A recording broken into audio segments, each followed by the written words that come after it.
Oh, hello. I didn't notice you there.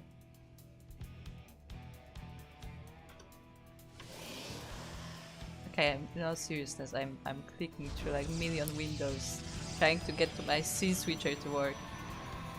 But well, I guess we'll try to do that later, because we are now in game.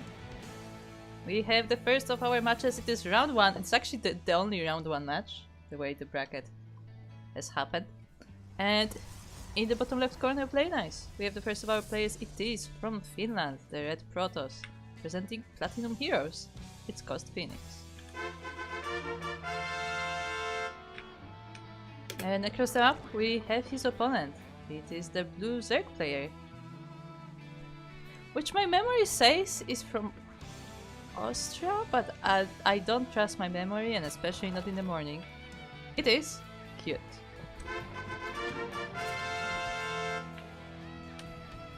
So yeah, hold on. Let me get scene switcher ready, and predictions as well. Okay, hold on. I can do this. I can do this, and then I do this. And yeah, everything is fine. Don't worry about it. Everything is fine. Scene switcher. Where are you? There you go.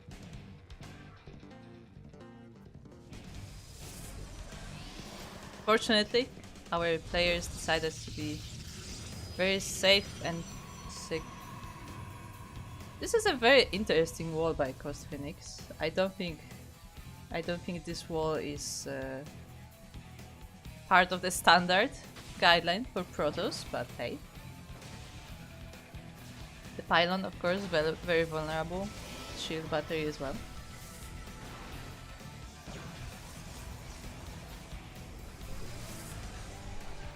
So I'm trying to open the chat so I can actually see you guys as well.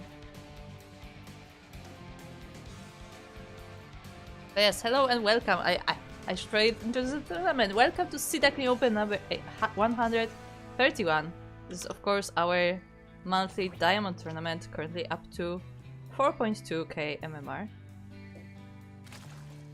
So if you are interested, that is a tournament. Maybe that is why you got the head. You don't. Yeah, I do actually have a problem of not drinking water. So yes, that emote is for me. Or it's also for me among other people. You don't have to talk it with like one of those muted streams. I mean, look, I could do it. Like I think I mentioned that on the last stream, that like that is something that I would be interested in doing, is just doing a stream with no commentary. Or if there is commentary, then it would be like very like it wouldn't be like commenting on like builds or anything. Like it would be like, hey, look, like this is a cool feature, or like, oh look, this is like a cool scene. What's that? Germany, not Austria.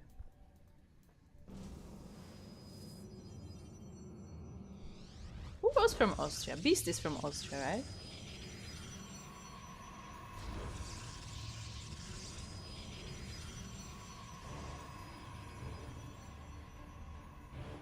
Sorry that this first game is a bit messy, but trying to make sure that everything is set up and correct. So we have more gateways from Cost Phoenix. I believe he just finished Charge. Yeah, Charge has been finished, so we'll be seeing more Zealots. Warpiece is on the way. Meanwhile, on the side of Cute we have Roaches. So Roaches are about to pop. There's no third base, which is important to point out, so this is just 2 base. They have some Ravages with Zerglings. The Zealots unfortunately are very good against those. Look, it's the duck. Yeah, more Roaches are coming in, but they have to consolidate their forces because Cost Phoenix already has quite a few gateway units accumulated over here.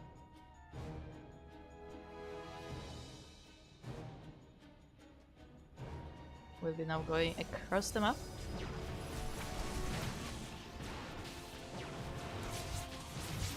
The Roaches are trying to hide in the mineral line. I like that there's 1 sentry for support in this army as well. yeah, the charges are going forward, but like now there is enough roaches that actually Ghost Phoenix cannot engage this head on anymore. Also, a quick shout out to Captain Fish gifting 1 more subscription to Prometheus. Thank you very much. Also, I believe we were still offline and where we got a Prime sub from Implicit Element. Open here. I have noticed that some people do subscribe when the stream is offline, and just so you know, I do see that. Like, you are very sneaky, but I have noticed you. Like, I actually do have like the chat open a lot of times when we're not streaming for other reasons. And I do see the notifications. Right, family. Now another force of roaches is going forward. The zealots are there to respond. We have an immortal in this army now too. The force field is splitting the roaches, but it's not. I don't think it's adding that much. But we have a second immortal too, and with that the entire roach army is cleaned up. Important to note, Cute only now is taking that third base, while the Protoss has already had his.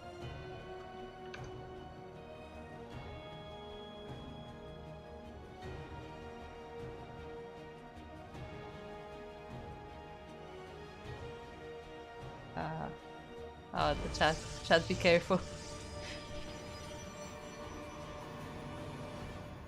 Be careful. Yeah, what's the next step for our players? We have Templar Archives on the way for Ghost Phoenix. I assume maybe getting some Archons? Because, I mean, if Cute continues to go roaches, like roaches don't really care about storms all that much, so the only thing I can think of is those Archons, and now Cute taking a 4th base.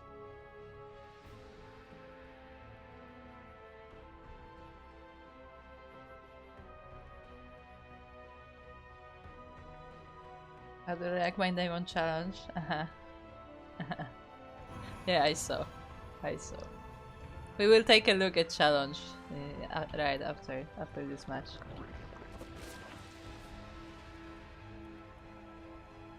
Ooh, as we see, Cute is switching to Hydra, so we will be having a Roach Hydra army, I guess. I mean, I say Roach Hydra, but it's mostly the Zerglings currently. So I guess it will be more of a Link Hydra then. Because Phoenix taking another base of his own. And it is actually Storm. Well, I mean, funnily enough, it will actually turn out well for Ghost Phoenix because of those Hydras, because of those Zerglings.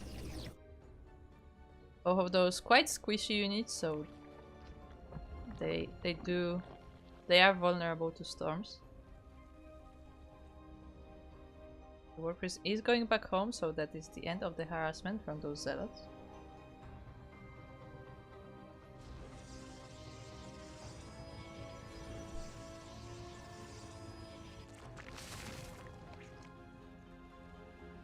And Cute is going straight for lurkers. I mean, I will say I feel like Ghost Phoenix kinda expected that to happen because he already has an observer. So I think he should be fine, but that depends of course how he uses that observer. As far as I know, there is only one. Yes, there's only one observer. And it's the one with the army, so I mean, as long as the lurkers are where the army is, he should be fine fighting against them.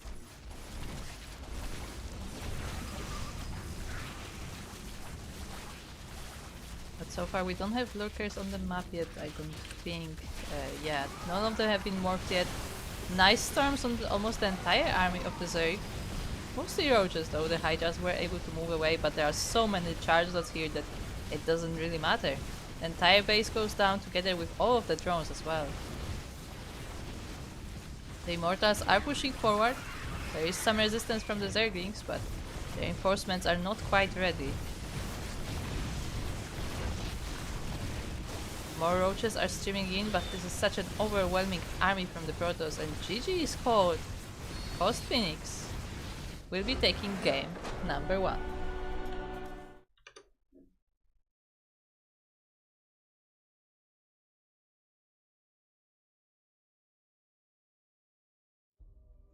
GG.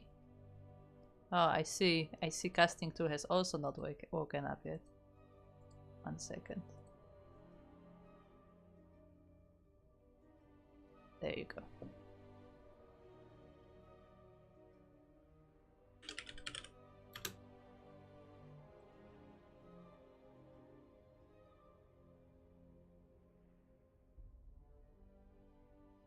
Okay. So now we're waiting for the map of choice from Cute. Meanwhile, what is up in the chat? Is there gonna be a Master Swarm to Master Swarm? Okay, that's not what I expected. That's an interesting name for the tournament. But yeah, the Master Swarm will be later this month. I guess it will be already next month, because it will be March.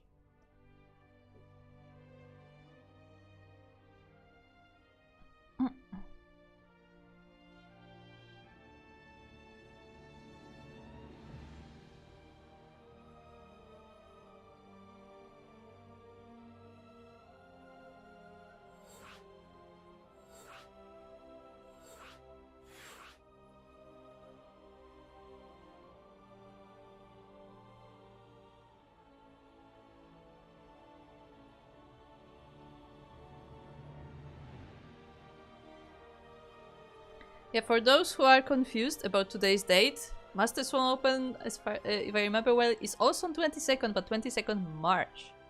As March, you know, has the same like day alignment as February, for obvious reasons.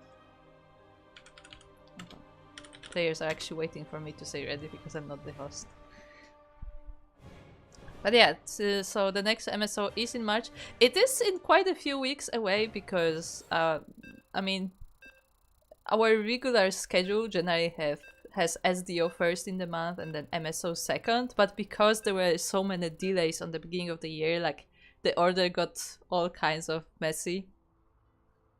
So because of that, we will actually have 2 SDOs in a row because we're trying to get back to our regular schedule.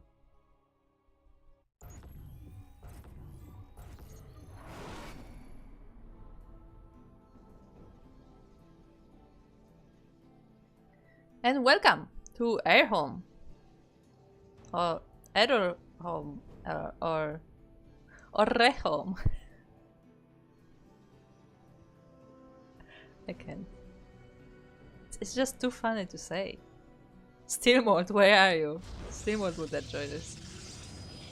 Anyway, here in the bottom left corner of said map we have the first of our players. It is the red Protoss player from Platinum Heroes, and Finland, it is Coast Phoenix.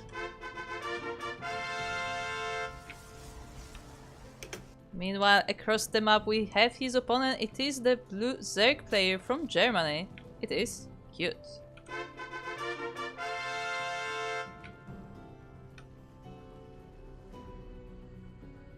Oh, it looks like the probe was blocking the hatchery, so Cute is forced to go for the unnatural natural at the third base location. Oh, but actually no, actually cancels it. Decides to try and get the natural anyway, and it does work out because the probe was in the main base. As for is it efficient, I am not quite sure if somebody could do the math on that, but I mean, the good news is Cute does get the hatchery on the natural location and without that much of a delay. I feel like Coast Phoenix kinda assumed that Cute will commit to the other one, but no.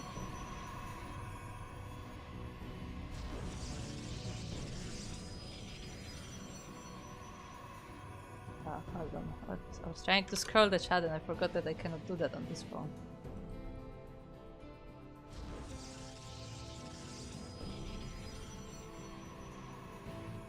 Yeah, I see Kasperos being a bit confused about the date.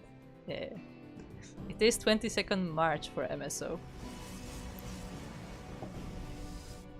Ooh, as Cosmic this time is actually going for a proxy. I guess we will see what kind of proxy it will be. I assume... I mean, in this location...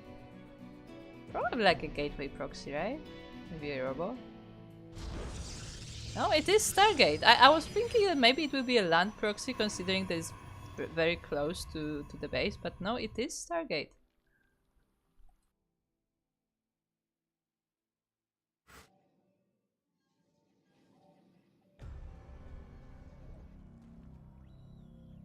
So that Stargate will definitely be a nice asset there for Phoenix. Meanwhile, it looks like Cute goes for the same build or similar build at the very least, going for the roaches on 2 bases.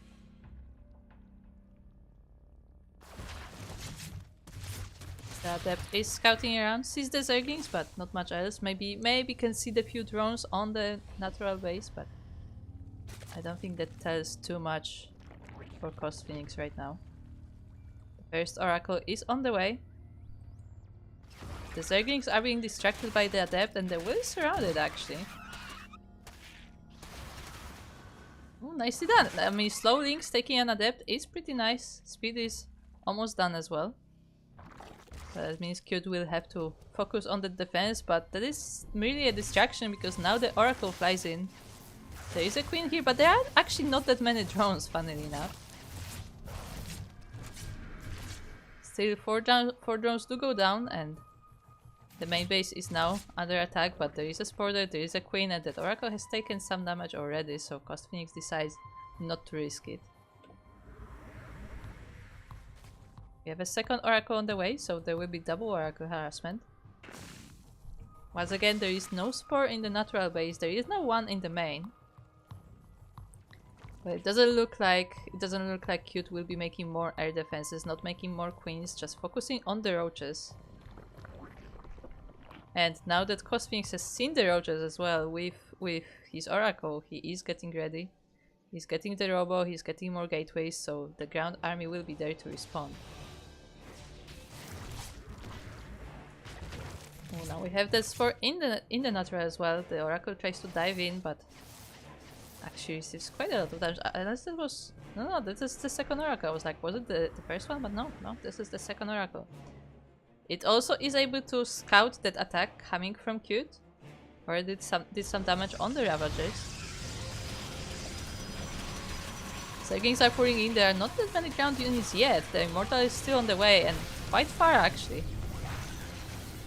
The Oracles will definitely help with this defense. The probes are being forced off the line, but I mean the Ravagers are going down.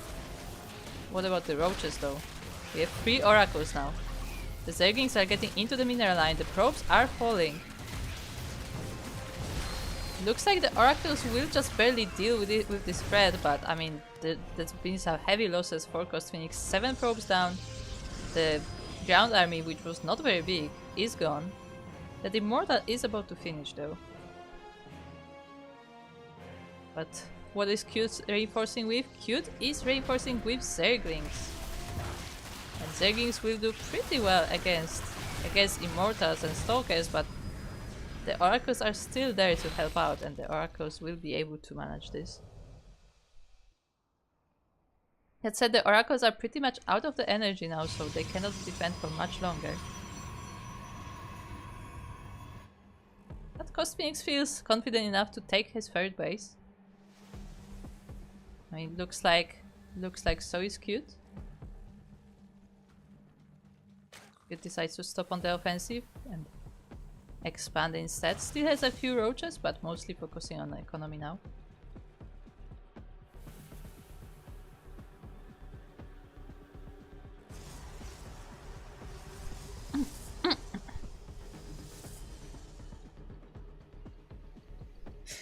Times is a third of a Terra because it's random. I mean, I guess technically correct. Oh, the Oracles actually focused the Queen. There is 4 of them already. I thought there were 3, but there was a 4th Oracle as well. And with that they are able to focus quite a few units. But once again, they are mostly out of energy. It's mostly that one oracle that has energy still, and one of the oracles falls to the S4 too.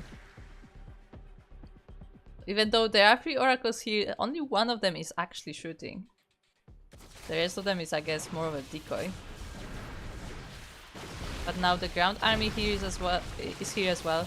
We have stalkers, we have an immortal. And where is the army of Cute? We have a few roaches, but not that many. More of them are coming, but they are still in production. This lair is under attack. Drones are being pulled off the line. Zealots are trying to get into the fight, but they are being blocked by stalkers. Ooh, all of the drones are dying in this engagement. 32 workers are going down. The Zerglings are now reinforcing, but it is not enough to stop this Protoss army. GG is called, and Post Phoenix will be taking this match 2-0.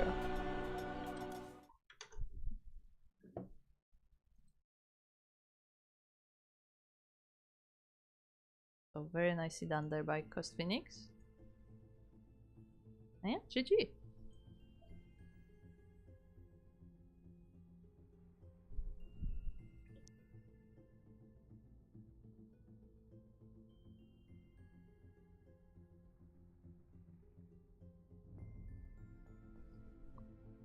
So that was of course our round 1 match. As a reminder, this tournament is open up to 4.2k MMR, but that means that also bronze players can play, also gold players can play. Like any rank below the 4.2, the 4200 MMR can play.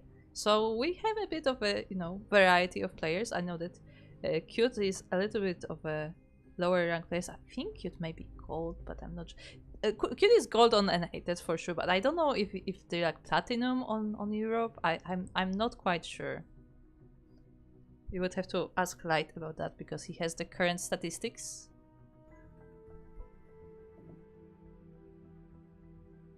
Yes.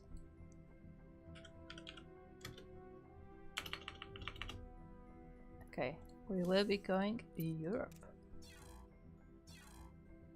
On that note, let's take a look at the bracket. And there you have it. We just casted Cute versus Cost Phoenix. And we will be going on to cast the favorite player of the tournament.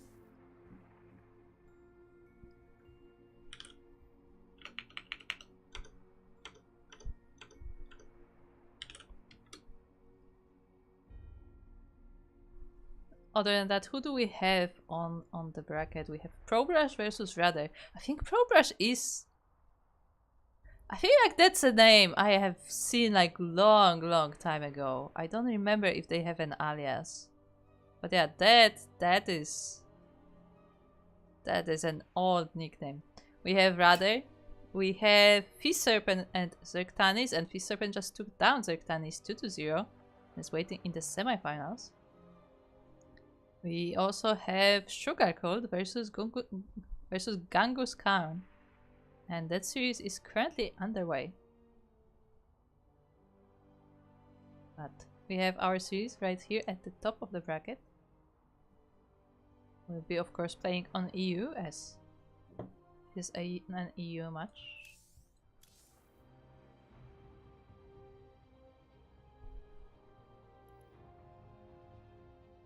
I'm just gonna host the lobby because it doesn't look like anybody else is.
was about to say that it looks like we are ready, but I am not ready.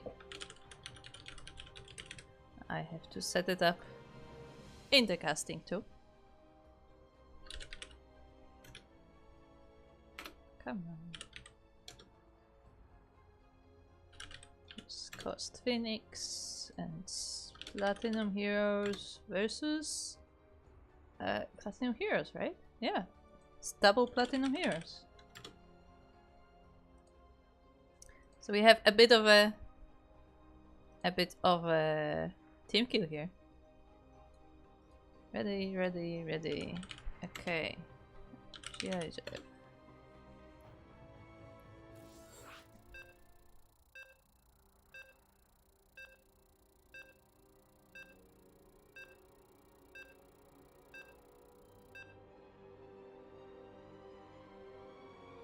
And yes, you do need the ladder games to participate in our tournaments, in the amateur tournaments. For STC, for Sparking Tuna Cup, it's completely open. So if you want to compete with the pros, then you are free to do so there. But for the amateur tournaments, we do have a minimum game requirement to make sure, you know, that you are ranked appropriately, because it does take a few games for the system to properly estimate what your level is. And yes, as Light is saying in the chat, you don't have to play all like 50 games in one day. That's actually borderline impossible. Like even pros don't do that. Sometimes they do, but most of the time they don't go that hard. I don't think so. I would have to count like how much time it takes to get 50 games, but I doubt they get 50 in a day. I think, yeah. But yeah, basically the way it is structured for the... I guess I will introduce the players in a moment, but the way it is structured, once the new ladder season starts, for every week after the start of the new season, we add 5 games until we reach that limit of 50. So there is a bit of a grace period, so once the new season starts, you don't have to like get all the games on one day, in 1 week. You have to get at least 5 games, and then at least 10 games, at least 50, and so on and so forth. So playing 5 games a week is good enough to be eligible for the tournament. Assuming, of course, you played in the previous season as well. Oh yeah, so there is that. Meanwhile, we have our players here. We are on Eldorado, where on the left side we have blue Protoss player from Platinum Heroes and Finland. It is Cost Phoenix. Meanwhile, across the map we have the favorite Terran player. Look, it doesn't work anymore, you know? When you... Yeah. Yeah, no, I'm just not gonna say it. No, I guess it is a bit of a meme on this channel, in this amateur tournaments, but it is the Terran player from Platinum Heroes and Germany. It's Captain Fish. Yes, Captain Fish is quite a good player. And I definitely have a lot of faith in him, but even if he may not have that faith in himself.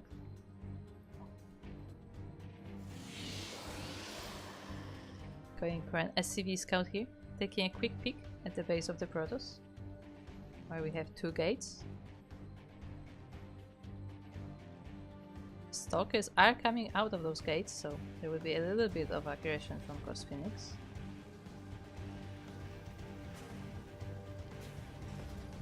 So we only have one turn. Yeah, blame Werehog and Yaku.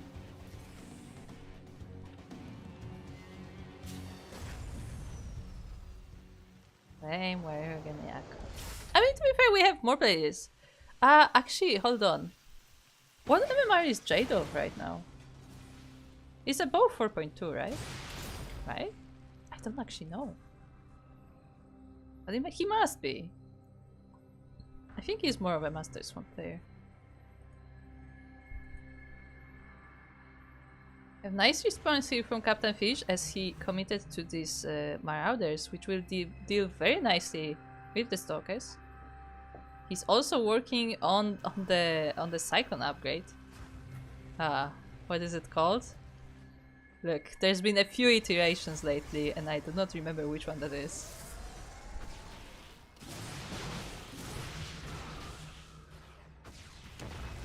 Oh, the first of the Marauders is going down. Captain Fish trying to go up the ramp, but there is a shield battery there, so it won't be that easy.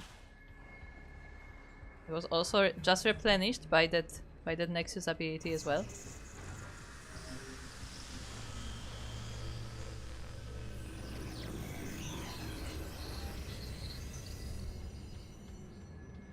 Meanwhile, Phoenix is working on charge in the meantime. Another Cyclone joins the army. Ooh, the first of the stock is actually very low, but it is just barely saved by the shield battery, and yeah, Captain Fish cannot really engage with this, so he is going back home.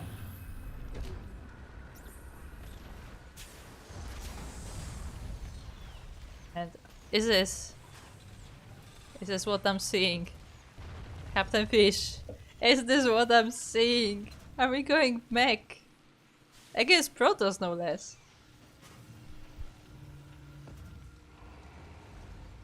I guess, I mean, it looks like it will be the more mobile version of mech. It looks like we are going Cyclones.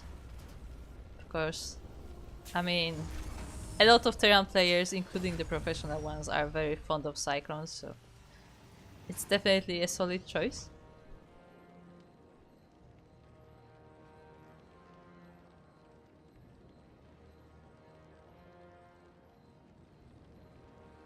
And yeah, we can give Werehog a bit of a. We can cut him some slack, because he did have quite an eventful month. Let's put it at that.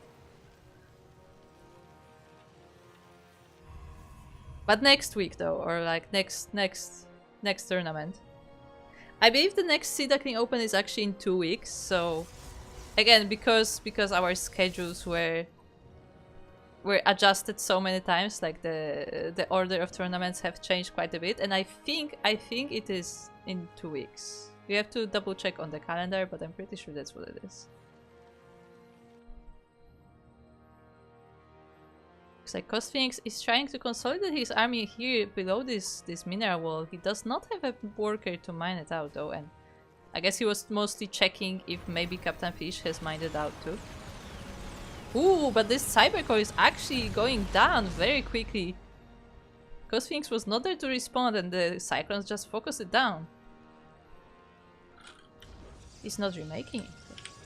Yeah, he's only now rebuilding it, so this will be quite a delay for those gateway units. Yeah, for quite a while he will not have access to Stalkers or any other units like that. It will be just Zealots. The Cyclones are hiding in the bushes, waiting for the right moment to strike as they find the Protoss army in the middle of the map.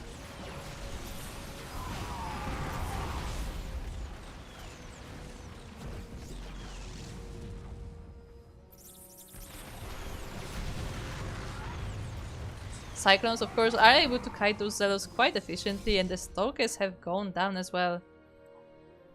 The Cybercore has been remade by now, I believe. So there will be reinforcement potentially, but ooh, so many units are going down and the Cyclones are just moving forward. Phoenix going for Templar Archives next, but I'm honestly not even sure if that is a good idea, because I mean he's facing Cyclones. Not even Charzots can really reach them. I mean, Immortals may be good. Yeah, we have one Immortal in this army. A few Charzots are able to get to the Cyclones, so the numbers are dwindling. But not enough. And yeah, we have the first Archon here. I guess Archons are tanky. I'm not sure. I'm just not sure if I would put Archons against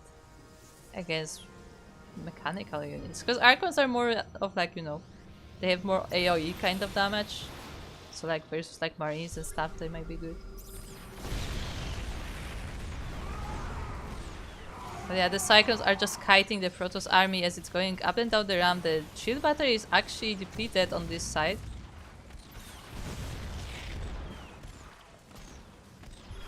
Yeah, the Archons are quite tanky, okay. But the first of them is going down. Ooh, the pylon is under attack, and it was actually Nartosis pylon, so both of the shield batteries are unpowered as well as those gateways. So basically Captain Fish is just sniping key points of the Protoss base. You know, diving in, taking a building, taking a unit, and going back out. So very careful micro there from Captain Fish.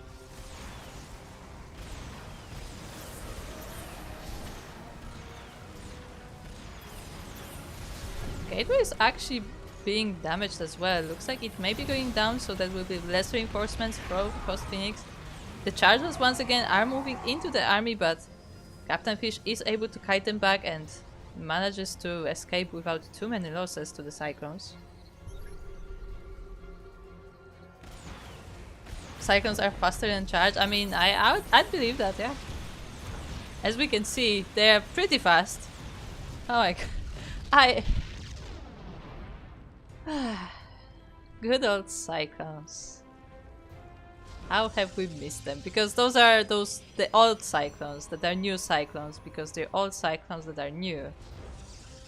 And you know, instead of the new Cyclones, the new Cyclones, we have the new old Cyclones, which are new old Cyclones. And those Cyclones do a lot of damage.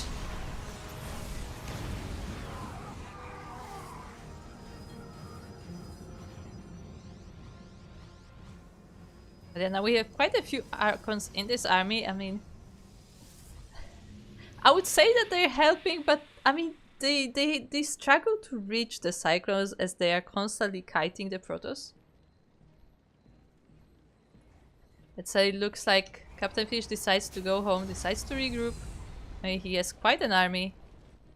And yeah, he's waiting to mine out this mineral wall on the bottom to access the bases of Coast Phoenix that way. Coast Phoenix, on the other hand, has that gold base. He's just trying to establish it right now. So that may be actually a very juicy spot to attack, I guess. Oh my god, the Cyclones. Guys, one at a time.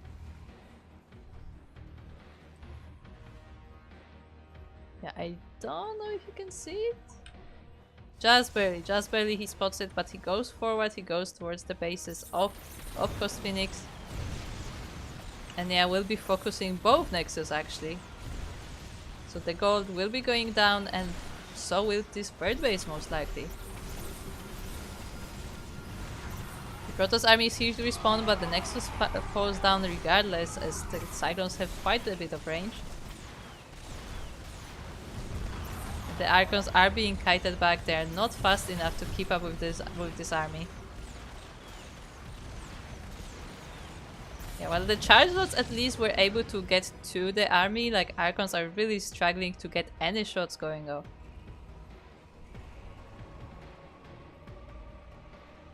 And with that, Captain Fish will expand himself. He is also expanding at the top side of the map, so we'll have quite a few bases at his disposal. Ooh, now finally the Archons were able to get to this back army, but once again there's a lot of kiting going on. Ooh, but a bit of a hesitation there for Captain Fish, and actually the Archons were able to get a few shots off.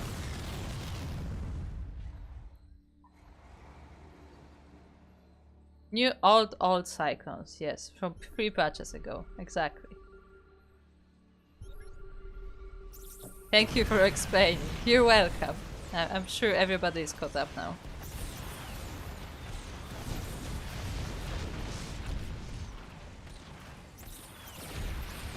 Yeah, well, the Archons once again are able to get to the army, but yeah, the Cyclones, we have quite an overwhelming number of the mecha units here, and yeah, they're just now going through the Protoss army. GG is called, and with that, Captain Fish will be taking game number 1 with Cyclone memes.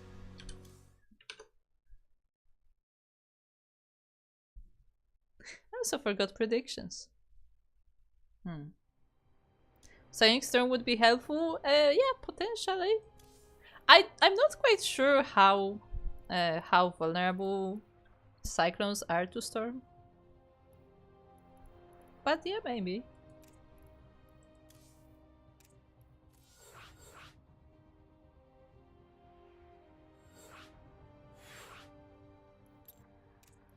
I mean, the upside of Storm is that you can cast it from decent distance. Because the whole problem in these fights was that no matter how good or how big the Protoss army was, like, it just couldn't reach the other player.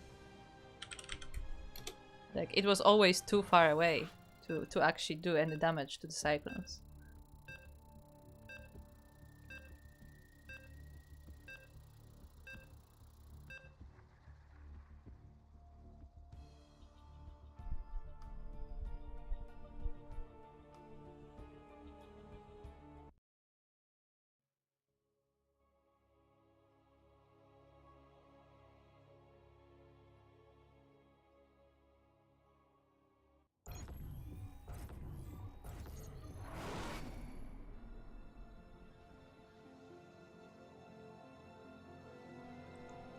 And welcome to Frostline, where on this icy map, in the bottom left corner, we have our blue Protoss player. Coming from Finland and representing Platinum Heroes, it is Cost Phoenix.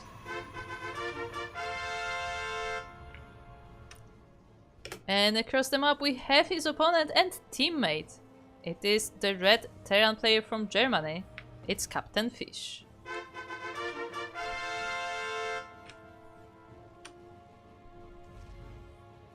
Pain Train, I mean... Look, I would just say I cannot unsee the Carbot animation of Cyclones, okay? So now when I see the Cyclones in those numbers, I can definitely hear the music coming in.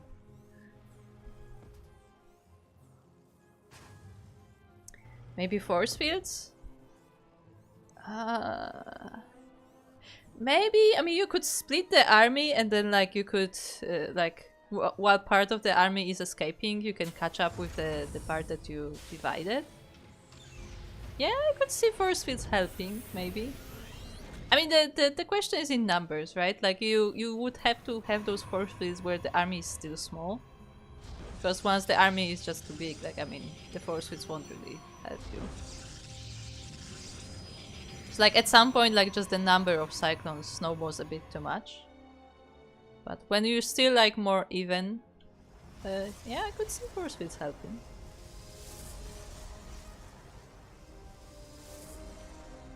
I see that the chat is having a very fun time describing this series.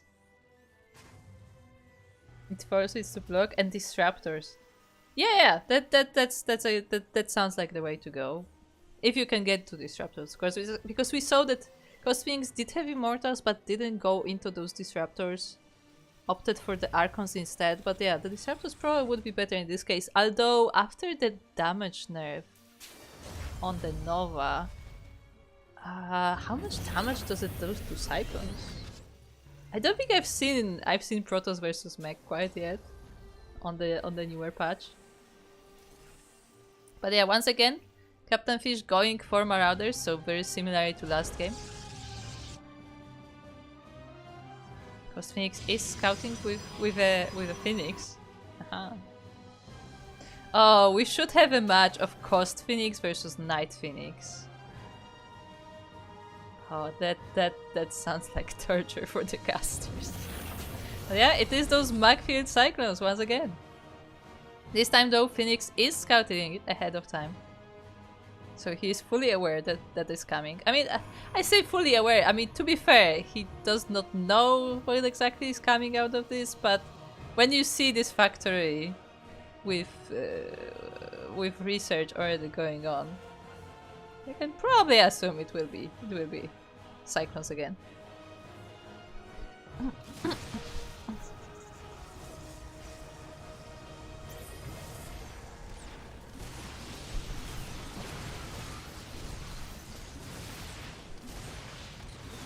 We have the Cyclone focusing on that shield battery. Actually, Cost Phoenix is actually helping one of those shield batteries with the other one.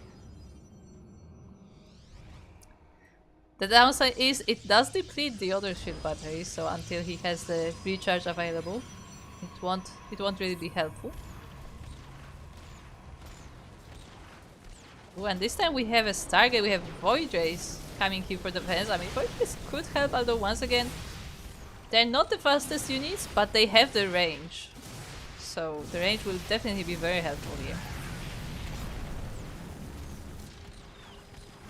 And they're able to dismantle the first of the Cyclone armies.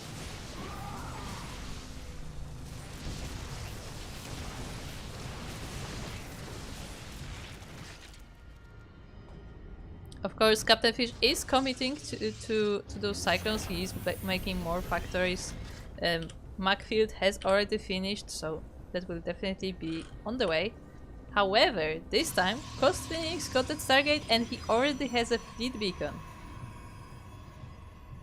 So, a very interesting response there from Coast Phoenix.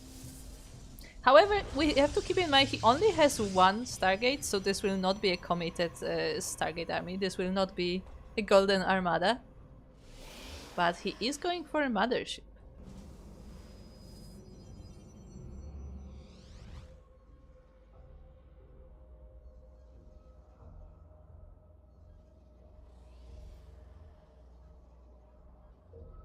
Yeah, as people are pointing out that Void Rays may be able to do with this.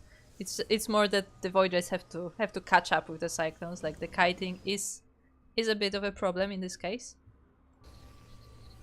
But this is Flux Veins, right? I'm asking because it's been so long since I've seen this upgrade. Like I don't think people are using Void Rays that much nowadays. Like not in like, you know, mass armies. Like mostly we see a few Void Rays as like an addition to an army. It looks like it will be Void Rays from Coast Phoenix. We have another contingent here of Cyclones. But yeah, they see the Void Rays and they know they have to be careful. They're trying to focus the shield battery, but not quite. Oh my god. Okay, we have a slow zone here from the mothership. It has been quickly focused, and I mean Cyclones have a lot of range, so this mothership is already halfway down on health. I'll be honest, this is okay. Serious talk. This is not a balance complaint. I want to emphasize that this is not a balance complaint. This is a lore complaint. Why is the mothership so squishy? Like I feel like it falls way too quickly for the great capital ship that it's supposed to be. But yeah, the Void Rays are being kited. And with the scans, I mean, the Cyclones are still able to focus the mothership despite the cloaking field. That said though, the scans will run out eventually, and this army is still moving forward towards the base of the Terran. But I mean, the mothership is also out of that cloaking field now. Just to wait a little bit. Another slow zone.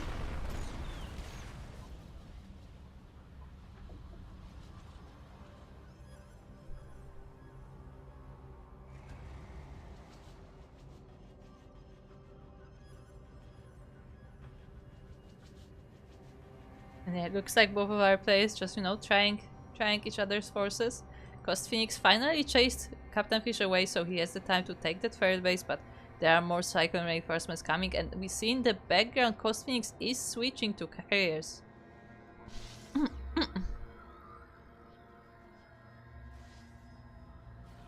Once again, Captain Fish is checking the third base in the bottom location, but he doesn't know that there is a third at the top. We have once again the cloaking field being activated on the mothership, but the mothership itself is quite low as well. Captain Fish sees the first carrier and is focusing it down. The carrier goes down before even doing any damage at all, really.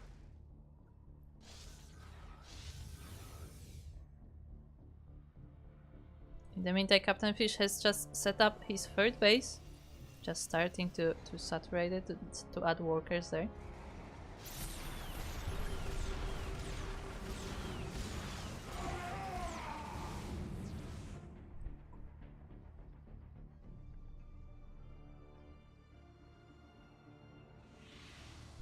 The Cyclones are rotating to the top side of the map.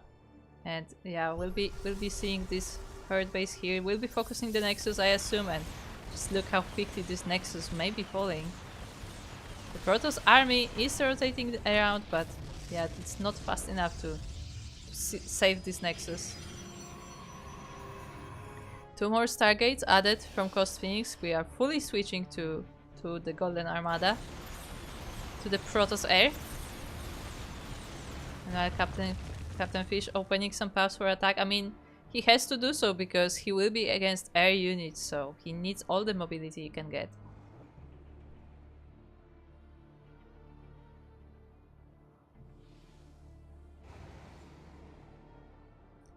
Oh, the army is out of position. This is very risky because Captain Fish may be able to get into the natural. He scans ahead and he sees that there is nothing here. So he just goes forward, he focuses the Nexus directly. And yeah, the natural Nexus goes down. And yeah, this is the thing about this Cyclone Force. Like, Captain Fish just goes in, focuses one thing, snipes it and leaves. And yeah, if the Protoss is not in position, it's very hard for Coast Phoenix to respond.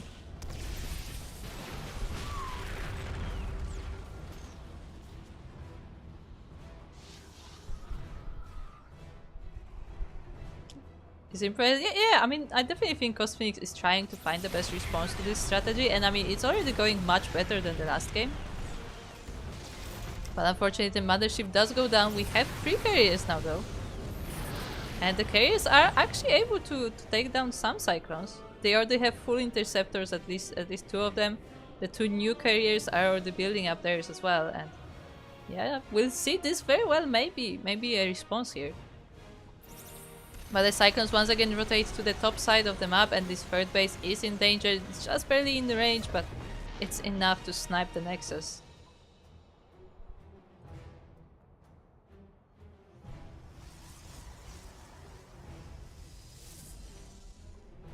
I think this Captain Fish is returning home for now. He's regrouping with the rest of his army.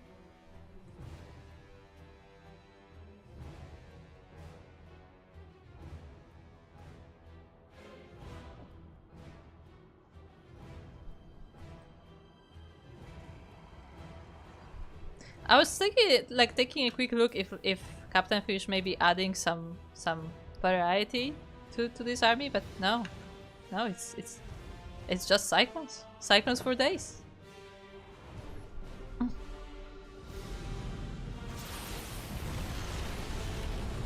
Yeah, while the carriers may not be the ideal unit, they do a lot of damage to these Cyclones because it's more difficult for Cyclones to focus the individual interceptors.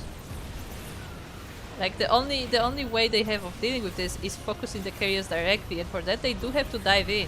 Which unfortunately for Coast Phoenix they do now, and the carriers are falling down, the Stalkers are no more as well. And GG is called. Captain Fish will be taking this series 2-0 and advancing to the semi-finals.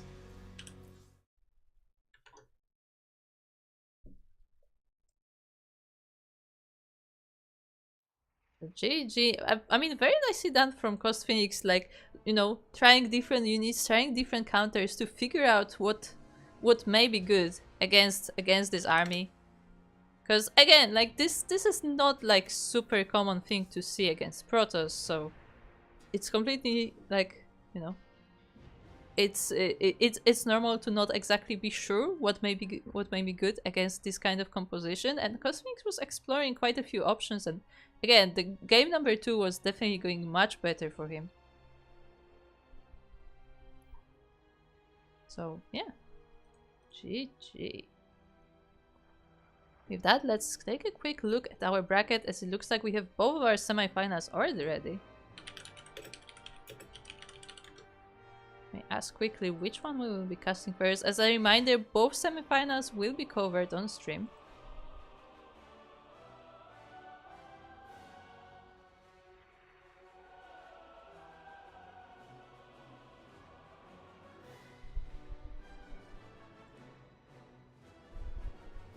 So yeah, I will be going on a quick break. Make sure to get some snacks, get some water, and we'll be right back with one of the semifinals. So stay tuned.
welcome!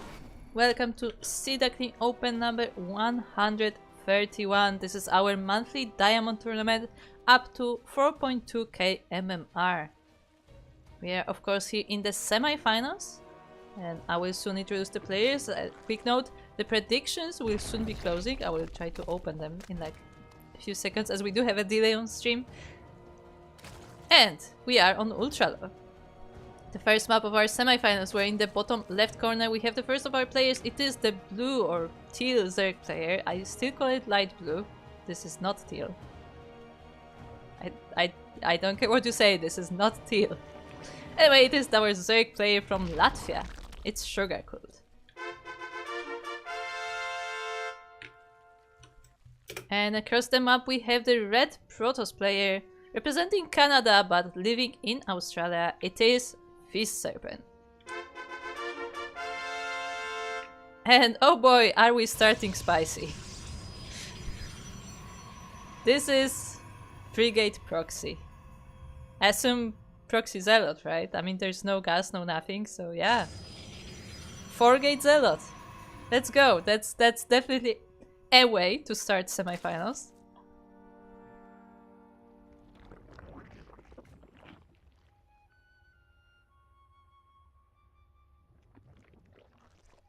So, yeah. It will be the 4-gate Zealot coming. Have fun as the drone notices the beautiful wall in front of the base. Yeah, the hatchery is straight up cancelled. I mean, Sugarcooled knows that there's... yeah, this will be a rough one. The probe is actually being dismantled by the drones. The citizens are there. But yeah, Sugarcooled has to quickly figure out the defense. He's preparing the spine crawlers now on the back of the mineral line, getting a roach warren as well. I mean, the roaches definitely are a good choice. The only problem is that it will take a while before they come out. Nice block there on the mineral line using the evolution chamber. So else we'll have to go around that.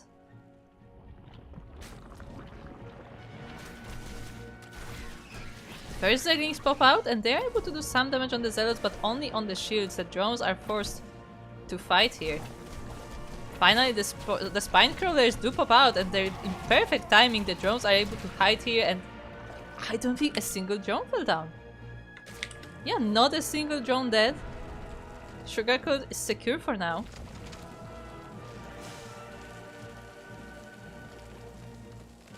In the meantime, Fist Serpent is actually progressing in tech, getting both gases, getting the cybernetics core, so yeah, he decides to not commit to this attack. The gateways are idle. So yeah, very nice defense there from Sugarcooled. Of course, we have to keep in mind that it was a defense that costed a lot of resources because, you know, getting a lot of spines, getting all these buildings, well probably Sugarcooled wasn't expecting to do so this early. Like this was definitely a costly defense, but it was costly because of the things that had to be made and not because of the things that were lost. Which is a very important distinction, I feel like, because the things you build you can still use. Like that Evo chamber may not be useful now, but soon enough the upgrades may come into play. Like the Roach Warren is definitely useful now as Sugarcooled may be able to counterattack. Oh, as Sugarcooled scouts with a Zergling that the Nexus has been put down. And that is very important because Sugarcooled is still on one base. Sugarcooled was very concerned about this proxy and didn't expand. So I guess we are going into a bit of an all-in territory. The hatchery is now put down, but I mean it's delayed so much.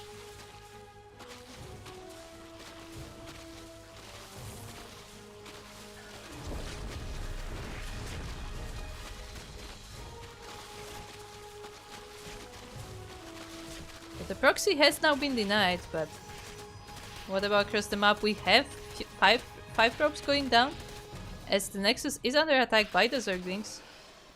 Meanwhile, Fist Serpent working on an Oracle, getting more gateways. Oh yeah, I just realized. Hold on. Yeah, those are the only gateways. That's one of the things in the main map. I thought he had some gateways at home, but no, these proxy gateways were all the gateways he had, so he literally cannot produce any units right now. The Oracle pops out and it will be able to save this Nexus from the Zerglings, but yeah, that was a huge delay on the army of Fist Serpent. And actually, it's kind of a shame that Sugarcoat didn't commit more to this attack, because I mean, this was a very good moment to do so. But I guess Sugarcoat also didn't realize that at that moment Fist Serpent just had no army whatsoever. But now the gateways are back online. The gateways have been rebuilt, I should say, and we have some stalkers coming up. Important to keep in mind, because of the opening of the game, there is no warp gate yet. It's still on the way. And the Oracle flies in. The Spore is already there, as of course Sugarcoat did see the Oracle. And ooh, the Oracle will be going down. With only 2 drones. Hydrogen is on the way next. I'm not sure if that means that if Sugarcoat will be transitioning from the roaches completely, or if we will have a bit of a roach Hydra army. Second Oracle is approaching from the side of the natural base, but there is also a Spore there as well as a Queen.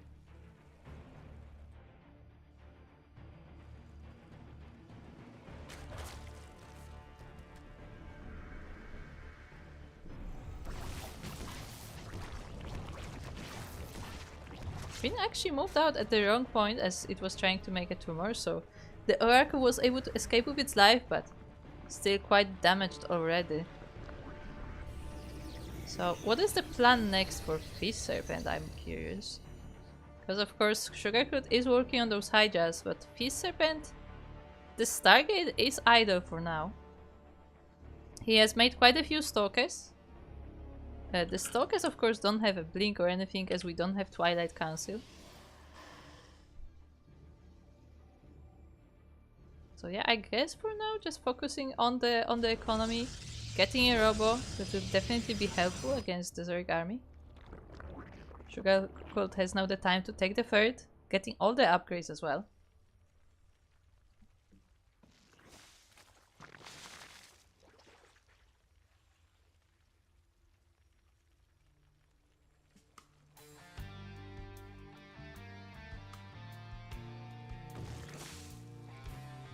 Apparently Captain Fish is being sniped on his chatting.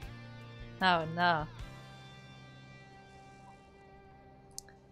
Stream cheating? Shaking my head. Do we have those changeling going around? Just checking what's going on in the spaces. Oh, can he block it? Yes. That is so silly. What do you mean? It's just a zealot.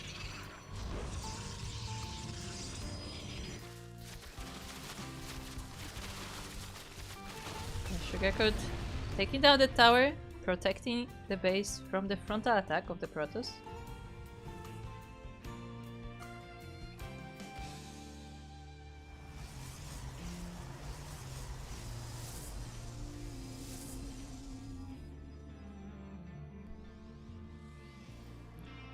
And we go for Robotics Bay next, as well as Charge. I'm thinking, will it be Disruptors or will it be Colossus? I mean, like Colossus would work fine versus Hydras, I think. I don't know about Roaches though, and there are still more Roaches on the way, so it will be a Roach Hydra army.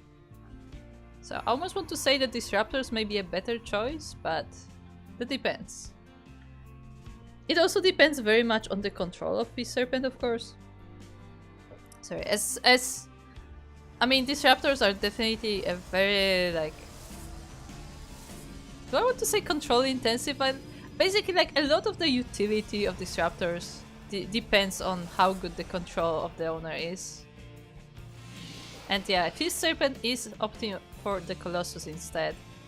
Thermal Lance or the Underway. Sugarcoat still once again going with those changeling. It's a very nice choice. Keeping in touch with what is happening in the Protoss bases.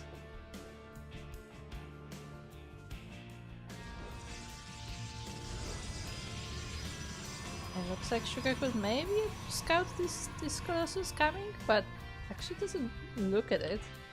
Yeah, but so, okay, but the vision from the ramp was enough to see the robotics bay. So should be expecting Colossus now.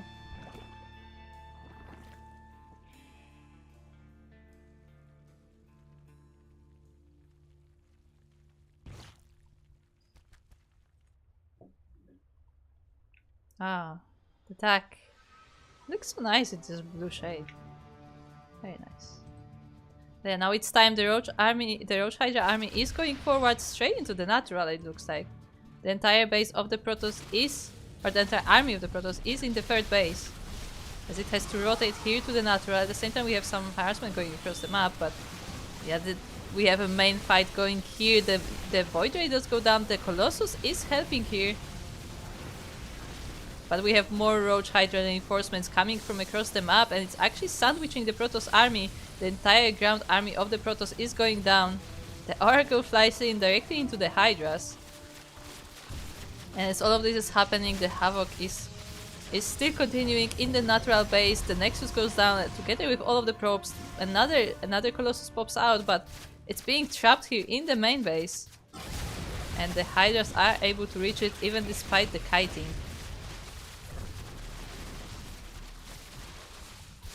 And with that, GG is called. Sugarcoat will be taking game number 1.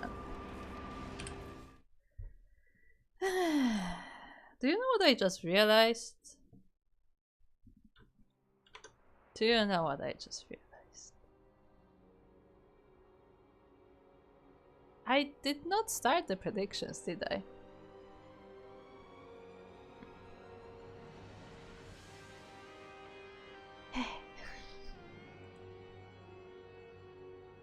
One day I will remember. I need to actually get like a post-it note, or whatever it's called, like a sticky note, just like put it on my screen to start predictions. I actually think I have some. I think I have some sticky notes like in my drawer. I'll have to figure this out, because it just happens time and again. When I just don't remember to press the button. It's the button.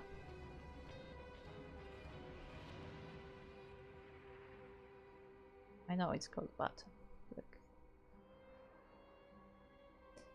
But yeah, we are waiting for the map pick currently.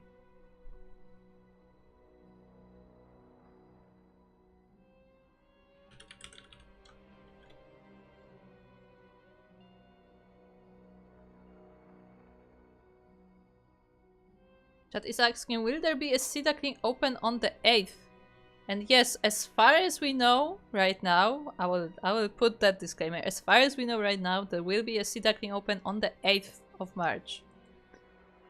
I'm saying that disclaimer there because, you know, we've been trying to organize this tournament since like mid-January, and like almost every week something happens and we have to reschedule all our tournaments again.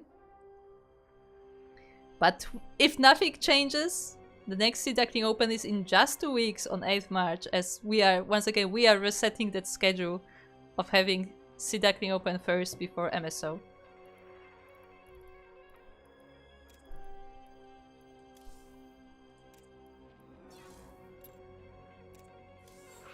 So that will be most likely the date.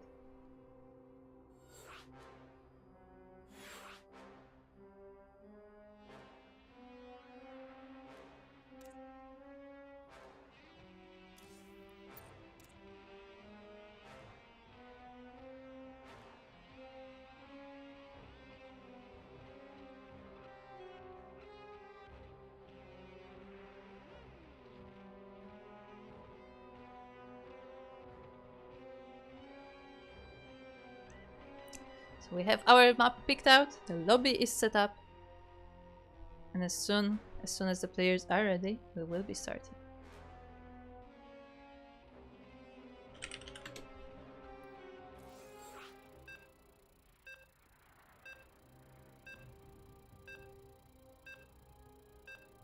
We'll remember tomorrow, don't worry. Time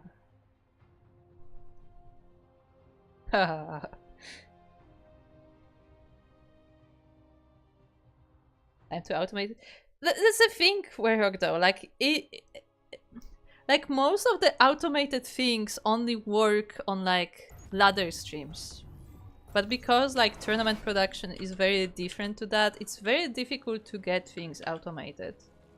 Like, we are very thankful that at least we have the scene switcher from Jadov now, because our previous scene switcher unfortunately wasn't updated anymore. But yeah, like it's very difficult to add those kind of like automatic tools for tournament production. Because for example, we do I will introduce player in a second, but yeah, for example, we do predictions for the entire series, and like most bots will only like do predictions for like the single game if you do it automatically. But anyway, that's neither here nor there. We are now on Frostline in the second game of our semi-finals, where in the bottom left corner we have the player from Latvia. It's the teal or the blue Zerg, Sugarcoat.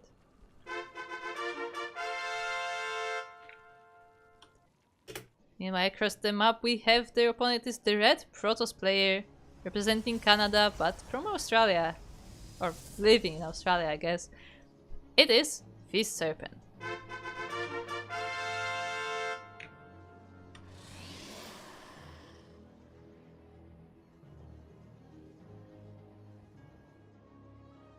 This time, no proxies. So we will be having a bit of a more regular game here. Sugarcoat actually able to expand freely. The probe just checking on the base of the Zerg.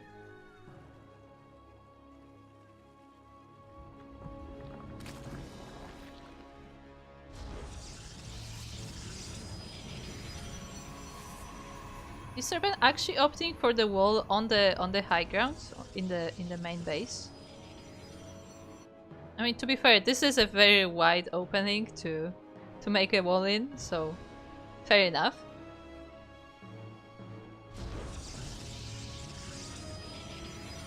Going for 2 gateways.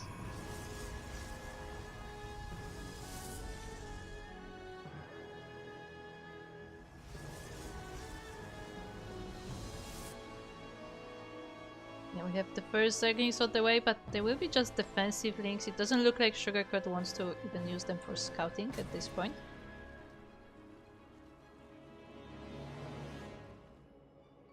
Meanwhile, we have the workers still chasing each other at the top side of the map. That drones is having an adventure.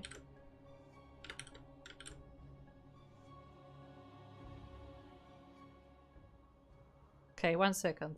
Just keep an eye on the drone for me. Oh, never mind.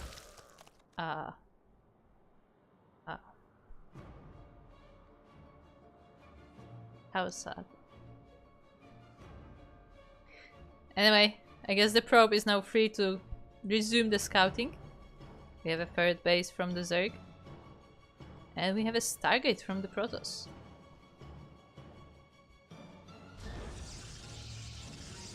So I assume once again we will be seeing oracles in the opening of Fist Serpent.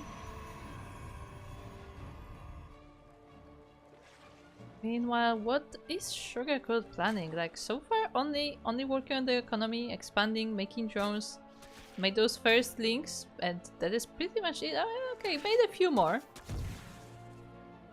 So we have quite a few Zerglings there, but speed is not quite finished. And there's no other tech quite yet.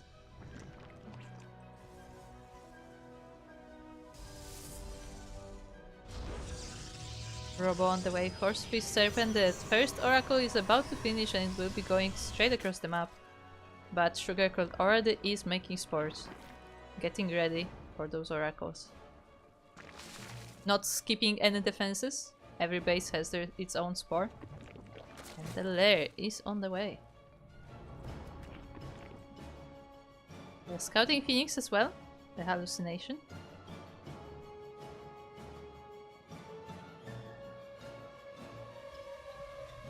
And the Oracle is going towards the third base, but there are no drones here yet. Natural does have a Spore and a Queen. Oh, the Oracle is getting very low, but it does escape. And now the Spore just dug in into third base. Perfect timing. Snipes that Oracle. And that harassment is now stopped. Of course, Fist Serpent is working on a second Oracle, which I assume will also be going across the map, or maybe not. No, actually, Fist Serpent decides against it. He will be keeping that Oracle at home. He will be keeping it for defense.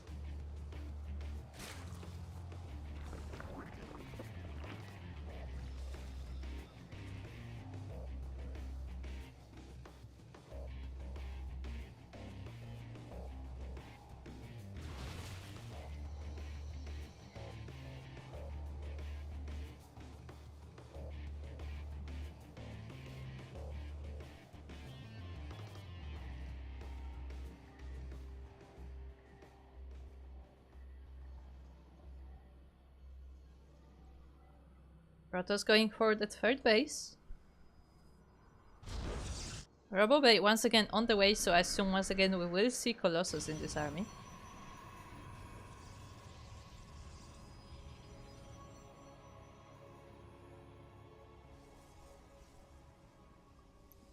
Meanwhile, Sugarcoat going for Hydras, getting speed. This time we have no Roach Warren, so no Roaches, it will be just Link Hydra.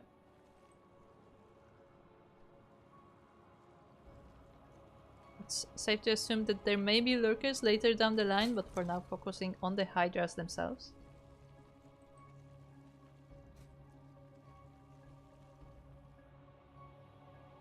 The Serpent sending another hallucinated scout to figure out what is going on, and I believe he should be seeing that. Oh, he's not. He will see the Hydras though, right? Yeah, he sees the Hydras as they are just moving out.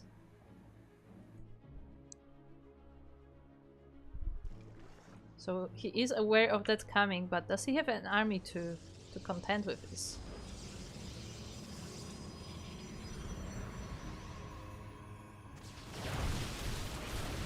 Zerglings are going in first. The first Colossus has popped out already. The Thermal Lance is still underway. But all of the Link's buffer has been dealt with, and Sugarcoat decides not to go with the Hydras alone. Roach Warren is now on the way, and it looks like we will be going into the Roach Hydra after all. But there's also a Spire. I mean, at this point I assume the Spire is for like to get like a few Corruptors to deal with the Colossus pretty much. Kind of Terran style. Like how Terrans would get some Vikings.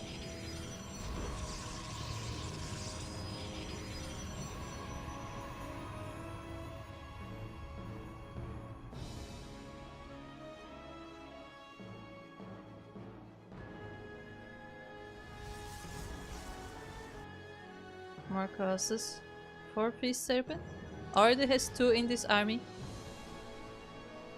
Currently working on charge, starting to warp in some Zealots and actually getting another Oracle. I mean, to be fair, Oracles may be very useful if we do encounter lurkers because they can reveal them. But there are no lurkers on the way yet.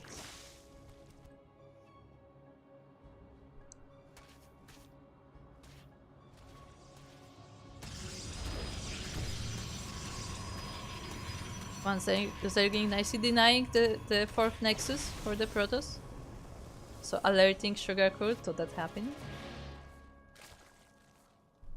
Yes, Sugarcoat is taking a 4th of their own. And yeah, we have those few Corruptors on the way. Again, though the point of those is purely to snipe the Colossus.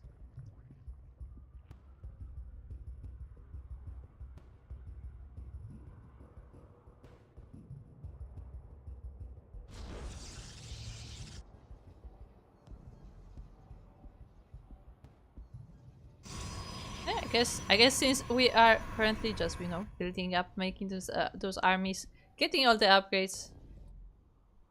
Oh, but it looks like it's time for Sugarcoat to move out. We have a Roach Hydra army. There are some Zerglings here as well, but not a significant amount.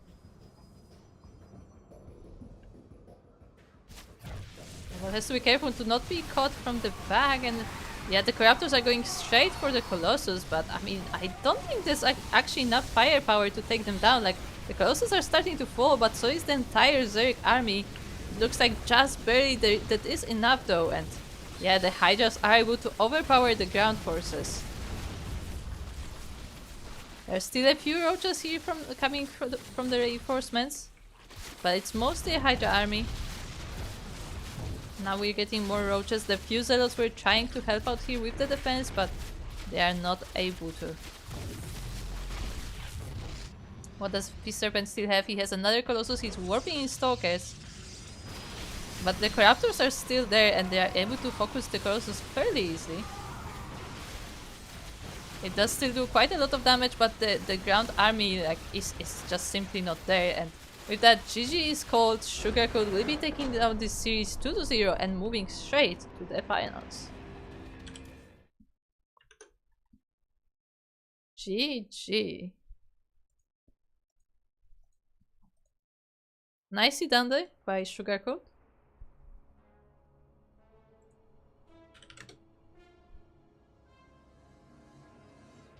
Nice place for good reaction there to get those Corruptors for the Colossus, and the rest of the Zerg army was able to deal with the Protoss Gateway army fairly easy, even with the Immortals too. And yeah, was able to overpower Peace Serpent, and is now in the finals. With that, let's take a quick look at our bracket.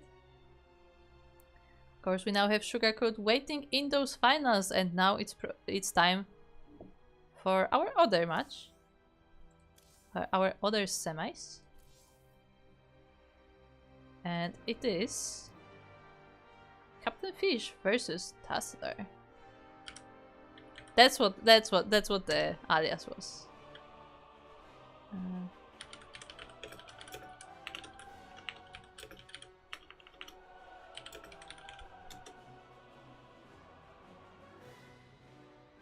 So let me quickly set that up.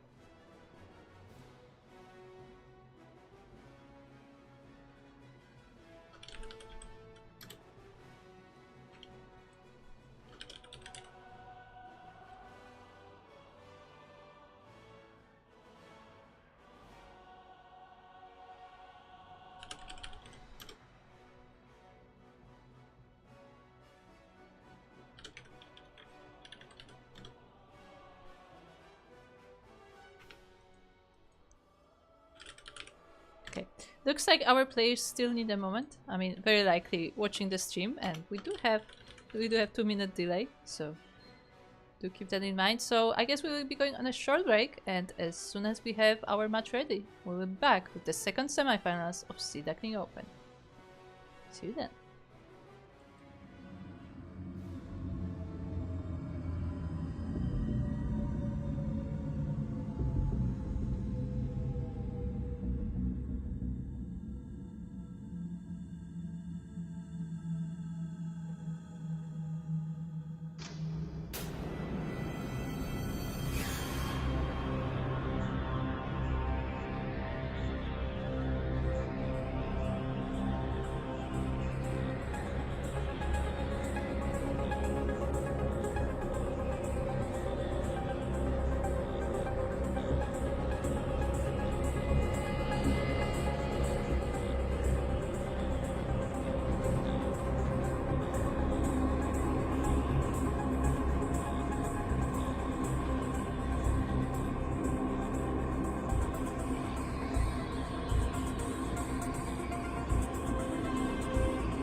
and welcome to Duckling Open number 131, our monthly Diamond Tournament up to 4.2k MMR. And we are now in the semi-finals. This is the second semi-final, of course. Sugar Cult is already waiting in the final for the winner of this series. And here they are. I mean, the players. On Ultra Love, and in the top right corner we have the first of our players from Australia, the Blue Zerg. It's Tassadar. And across the map it is the red Terran player from Germany, representing Platinum Heroes. It's Captain Fish.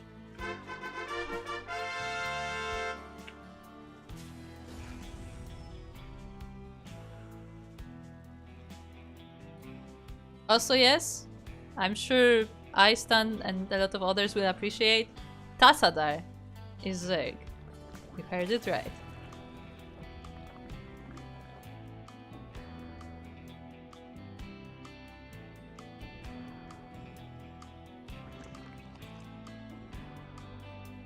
If the stream has 2 minutes delay and my brain has 2 minutes delay, does that mean I am watching it in real time?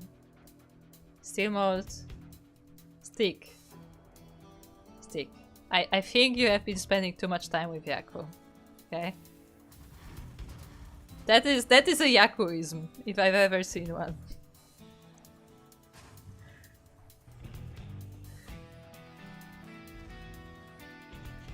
I still don't know if Yaku understands stream delay, I'll be honest.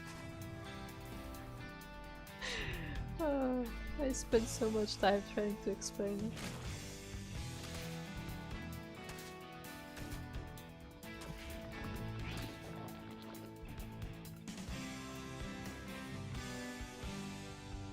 Anyway, we have very standard openers here from our players. We have this hatch. I mean, I guess it was a pull first, but we have a hatchery on the way for Tassadar. And we have a Reaper expand from Captain Fish. No Cycle Memes versus Zerg. Looks like we're going for something a bit more standard here.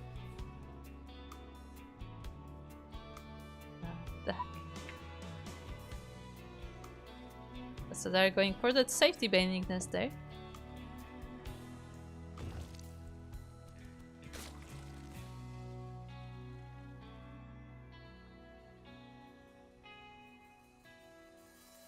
But to be fair, versus a Terran you don't really need the safety banings.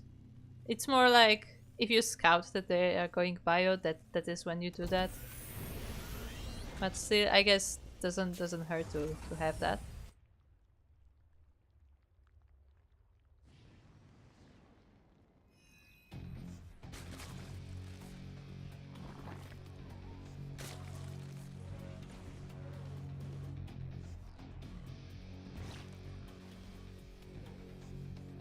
Yeah, we have more Raxus from Captain Fish, so it will be bio indeed, so good on Tassadar for having that binding nest because it will definitely be useful in the future, but for now he's just sending Zerglings across the map, going straight to the natural base. It's completely undefended as Captain Fish was focusing on scouting with that Reaper. All the workers at the natural will be going down. The wall is closed, so the Zerglings won't be able to get into the main base, but they will sure try to cause damage here. Ooh, and the Bailings actually come to bust this wall, and the Zerglings will be able now to go straight in. There are barely any units here. The Marine was down, and yeah, now the SCVs are in danger. The Reaper is not here either. The first Helion does pop out, but this is a lot of Zerglings from Tassadar, and I think there's more coming.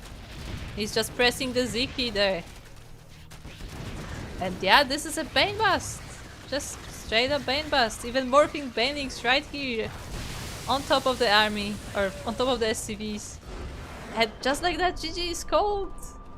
Tassadar taking game number 1. And I didn't open predictions.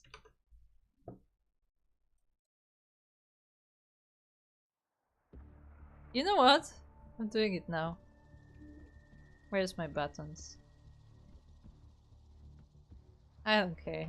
I have predictions.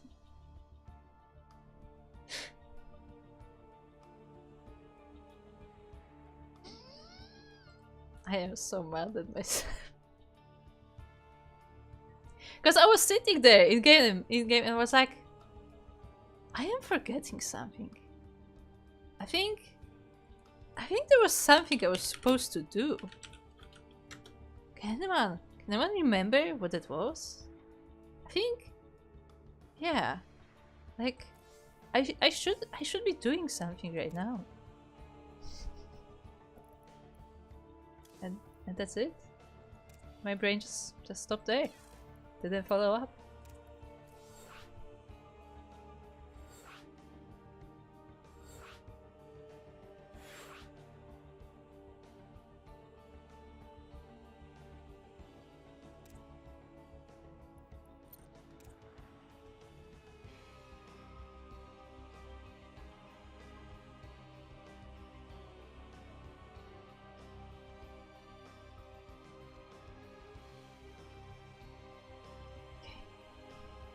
Our players are getting ready. My brain is getting ready. I've had a bit of a rough morning, to put it that way. Not very easy to wake up. I actually did drink coffee. I still have some leftovers of a coffee in my mug. It's slowly but surely it will kick in, right? Eventually, I will actually wake up.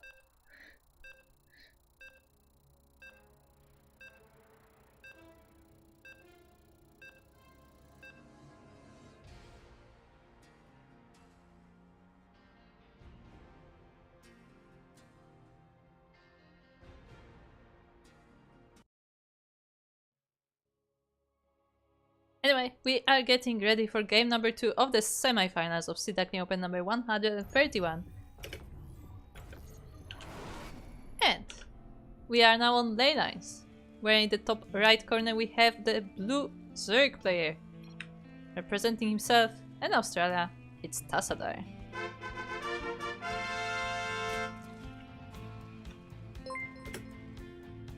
And across the map we have his opponent who changed color to pink. It is the pink Terran from Germany, representing Platinum Heroes. It's Captain Fish. Okay. Interesting. Usually we see pink Protosses, so pink Terran is a first. Hold on. But if there are pink Protosses and purple Protosses, should the Terrans be teal? Teal Terran? What colors should Zergs be? There's no color that starts with a Z, is there? In StarCraft anyway. Yeah, I don't think there is. Anyway, we have a Turax from Captain Fish, so after being Bane busted last game, Captain Fish decides to be aggressive himself. And we will see how Tassadar responds to this. He is going for Gas Pool Hatch. So once again, definitely wants to have his units sooner than later. To put it that way. I'm not entirely sure if this is meant to be aggressive or defensive, but it's definitely not economical.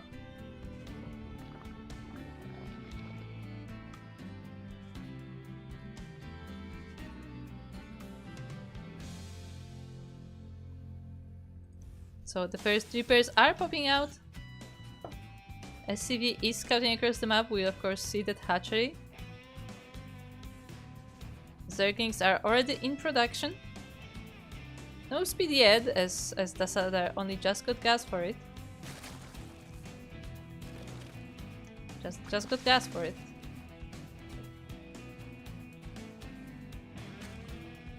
Just...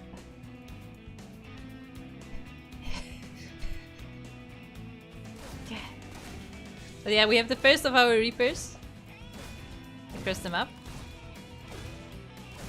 Ooh, but the Zerglings actually surround the Reaper without speed. Very nicely done there by Tassadar. He caught the right moment. And yeah, the first of the Reaper goes down. Meanwhile, it looks like Captain Fish is preparing for another bust, putting down bunkers. This time his wall will be prepared. And the Reapers, the reinforcing Reapers, are going across the map to maybe try and slow down the Zerg.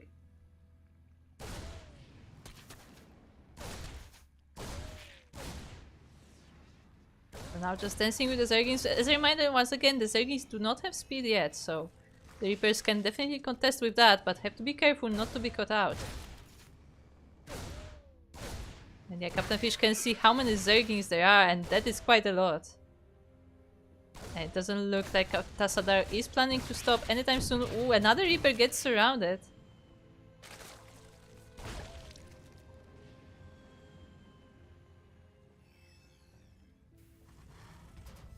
First, once again, Captain Fish does have that solid wall there. He's making more racks. He's progressing with his build. I mean, he's staying on one base. He did make that command center and it is being transferred into an orbital, but he has not landed it on any base as he knows what is coming next. Zerglings are being rallied across the map, but I feel like I've said across the map so many times. But the Baning Nest is not finished yet because of the Reaper aggression in the base of Tassadar. He actually has not started that Baning Nest until much later. So it will be a while before he will be able to even make banelings. He also now sees with that Overlord just how secure the wall is. The bunkers are mostly full of Marines too, so it's not just the wall itself, but it's also, you know, the firepower is there. But Tassadar is committed. He is making banelings. He has the Zerglings over here waiting and ready for the signal to strike. Zafre is a deep blue. I'll take a word for it. Ooh, the banks are trying to come in and they actually managed to destroy the depot, but just barely.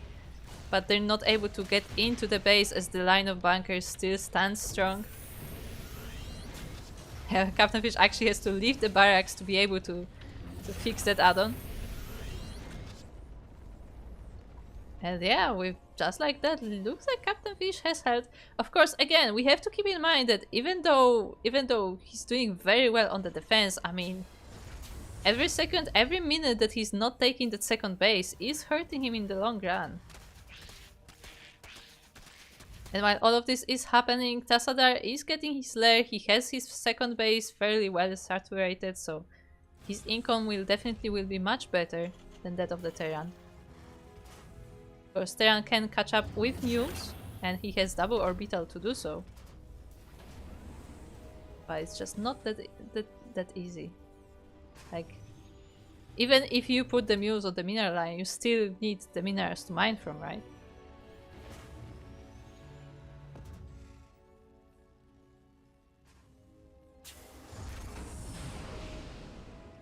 Yeah, now it's time, as Captain Fish has realized that the aggression, the first aggression of Tassadar has ended. He's now salvaged at least one of the bunkers, and the Marine army is moving out. He has 2 medivacs to accompany it as well. And he will try to double expand as this is happening. He is trying to land the command center on the 3rd base and making another one in the natural. I mean, I guess he has to, because... Oh, never mind. He actually is landing this one. I think he was planning something else first, but no, he is landing in the natural, and I mean, he really needs to expand because, again, Zerg is getting away with all this economy, getting a 3rd base now.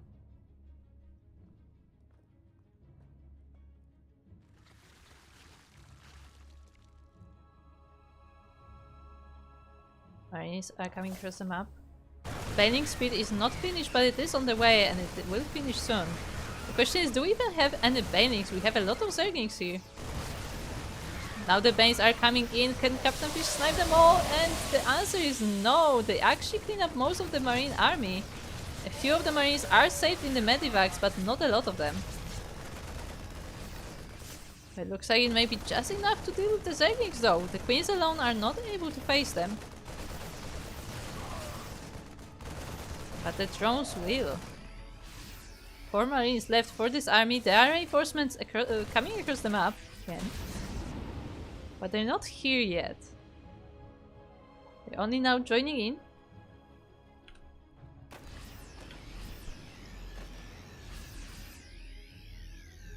The important part is though that there are no banelings currently. There are some zerglings reinforcing, but the banelings have not been made yet. So there are 14 zerglings and that is it. There's even no production, as for a while Tassadar was supply blocked. The Marines are going straight into the mineral line. Oh, it looks like one of the medivacs may be going down to that spore. A bit unfortunate position there for Captain Fish. But he does clean up that mineral line. And it looks like the hatchery will be going down as well. Tassadar focusing on Hydras instead. But Captain Fish has been able to secure this position over here. He has a tank now to support as well. The third base is in danger. And I don't think Tassadar has the units right now to fight this. He's waiting on those Hydras to pop out, but some of them actually pop out in that third base. They are able to escape though.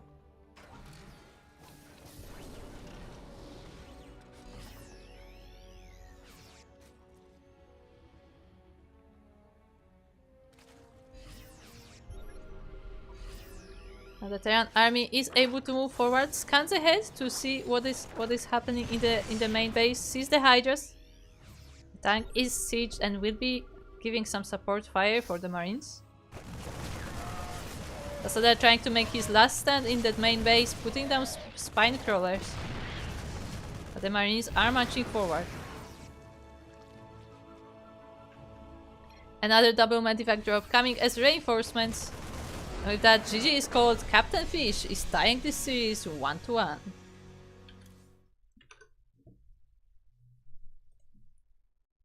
Nicely done there.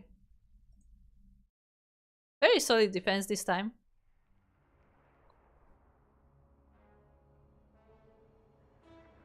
Again, in the first game, I mean, Captain Fish was quite surprised by what was happening.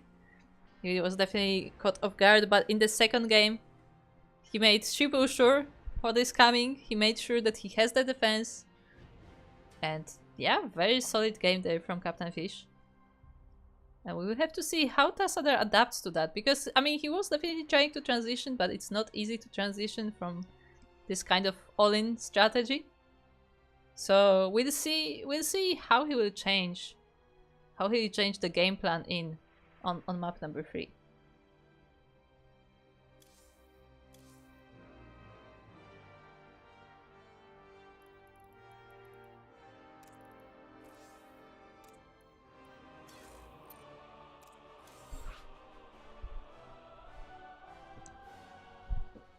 Looks like we have our map selected. And yeah.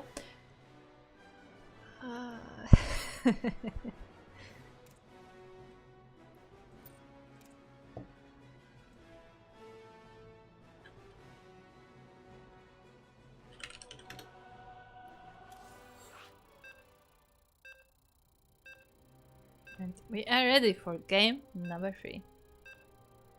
As a reminder, of course, after this series is over, we will have a short break and we will have a raffle. For those who don't know, every player that participates in our tournaments, as long as they played an entire series, at least one of them, even if they lose that series, all of them are eligible for random raffle, which is $5. So a random participant will be lucky to get $5 today. And right after this game, right after this match, we will be finding out who that will be. But before we get there, we still have one more game of this semi-finals. As a reminder, once again, Sugarcoat is waiting for the finals. He's waiting for the opponent. And it will be one of these players. Who are they? Well, in the bottom left corner of Frostline, we have the blue Zerg player from Australia. It's Tassadar. And in the top right corner, we have the, once again, red Terran player from Germany, representing Platinum Heroes. It's Captain Fish.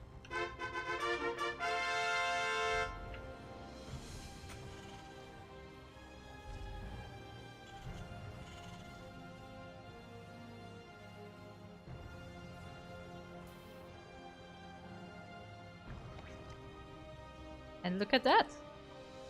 Tassadar. This is, of course, Tassadar's map pick, and he goes for a hatch first. So no aggression this time.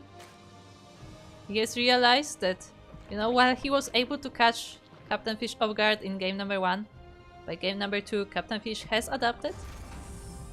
And we'll be going for a macro opening instead, but I mean, Captain Fish, you know, he won't get fooled again. He's going straight for the 2 racks. Right off the bat. So he will be prepared for anything that may be coming, and he will also be able to put some aggression on Tassadar as well.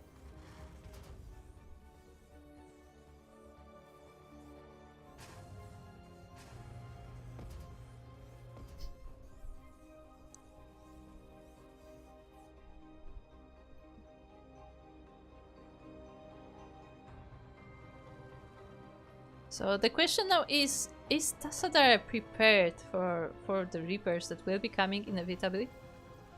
The first of them is already on the way. Or, yeah. I mean, he will have Zerglings. The 4 of them are on the way currently, but because of the more macro opening, I don't know if he will be making any more units. And you know, a single Reaper is not unusual in a ZVT game. It's the follow-up that is the more scary part. Oh, actually gets it wrong. Very nicely done there from Captain Fish. The Zerglings are going across the map as they are chasing the SCV, and they will scout a second Reaper, so now Tassadar should be aware that there is more than one. He's going for a lair regardless. Captain Fish once again setting up that bunker wall. Again, he is very afraid of what happened to him in game number 1. He don't want it to repeat ever again. While these 2 Reapers are trying to get some damage done, there are 2 Queens at the natural, so they won't be able to get in there. Looks like the Queen from the main base has been transferred, just in case. But now we have 3 Reapers. And the second Queen has already moved away, but there is a new one. And looks like that is enough to keep Captain Fish at bay, and that is exactly what Tassadar needs, as he is working on Roach Warren. He actually already has a lair, he's already working on range upgrades. The Roach Warren has only just started not long ago. Captain Fish is getting into the main base directly and may be able to spot the Roach Warren. Yeah, looks like he will see it.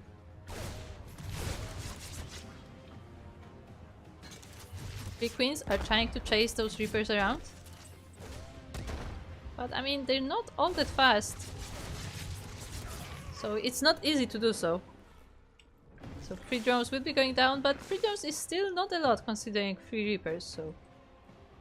Still decent defense there for Tassadar.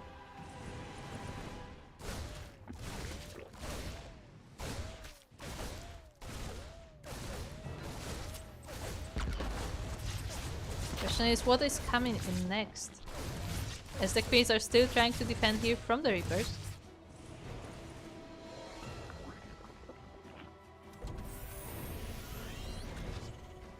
Looks like we will have a Bioterran once again, and this time Captain Fish is double expanding mate 2 orbitals immediately.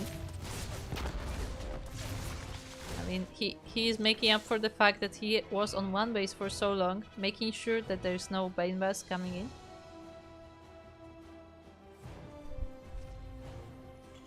He's still amassing Marines. I assume he will once again wait for those 2 Medivacs, and once he has that army he will be moving out against the Zerg.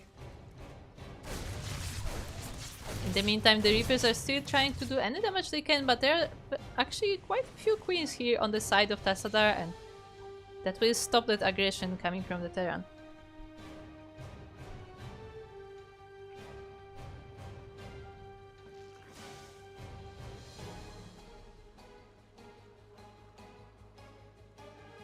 We have a bit of a traffic jam of Overlords.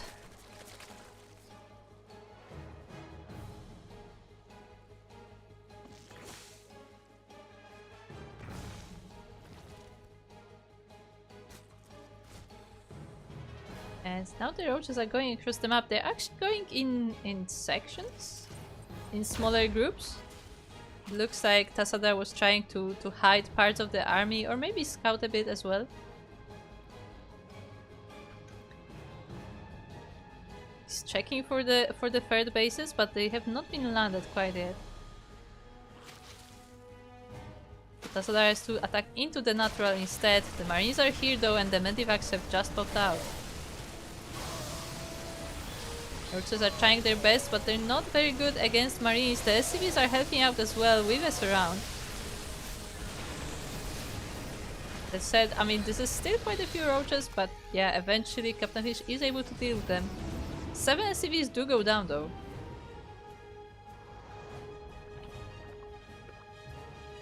Thing is though, that was most of the army of Tassadar. He is remaking it now back at home. Getting a Hydra then as well, so we will be going into Roach Hydra next. But a double medivac drop is coming across the map. I mean, I say double medivac, one of them is full, the other one mostly houses a tank.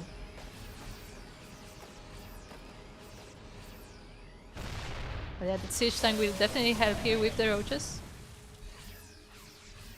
But there's not that many marines. I feel like maybe Captain Fish lost a few too many in that defense.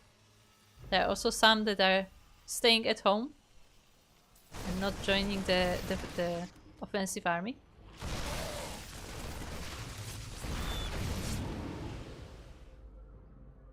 But yeah, I don't think Captain Fish has quite enough to break Tassadar right here and now, with all those roaches and the queens for defense as well.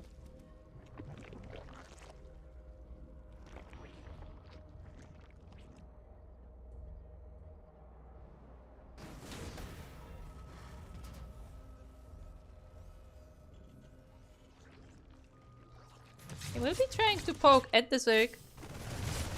But again, I don't think he has enough force. I mean, he is sniping queens, that is very nice. Winning the numbers of the queens is very useful considering just how many there are. And I mean, again, like you can make too many queens at the same time. So it's definitely very important to do so. But now the reinforcements of the Terrans are on the way.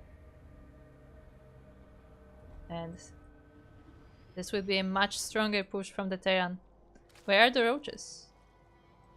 Where are the roaches? Oh, they're all on the third base. Okay.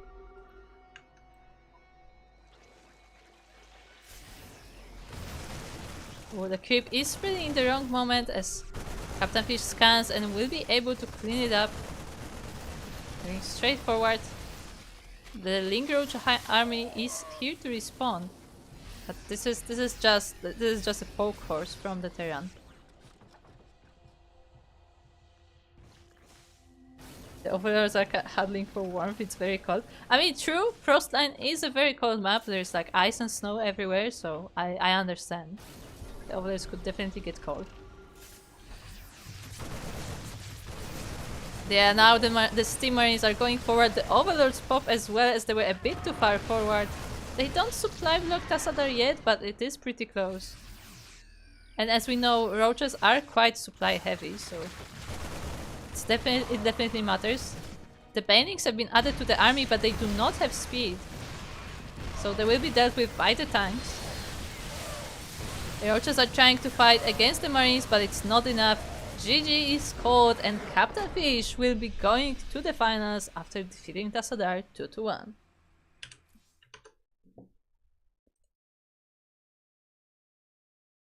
GG, and I actually can close predictions.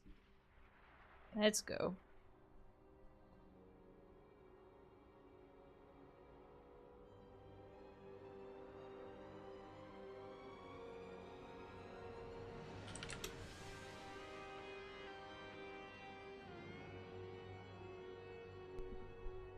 Okay, so with that is the end of our semifinals. So let's take a quick look at the bracket.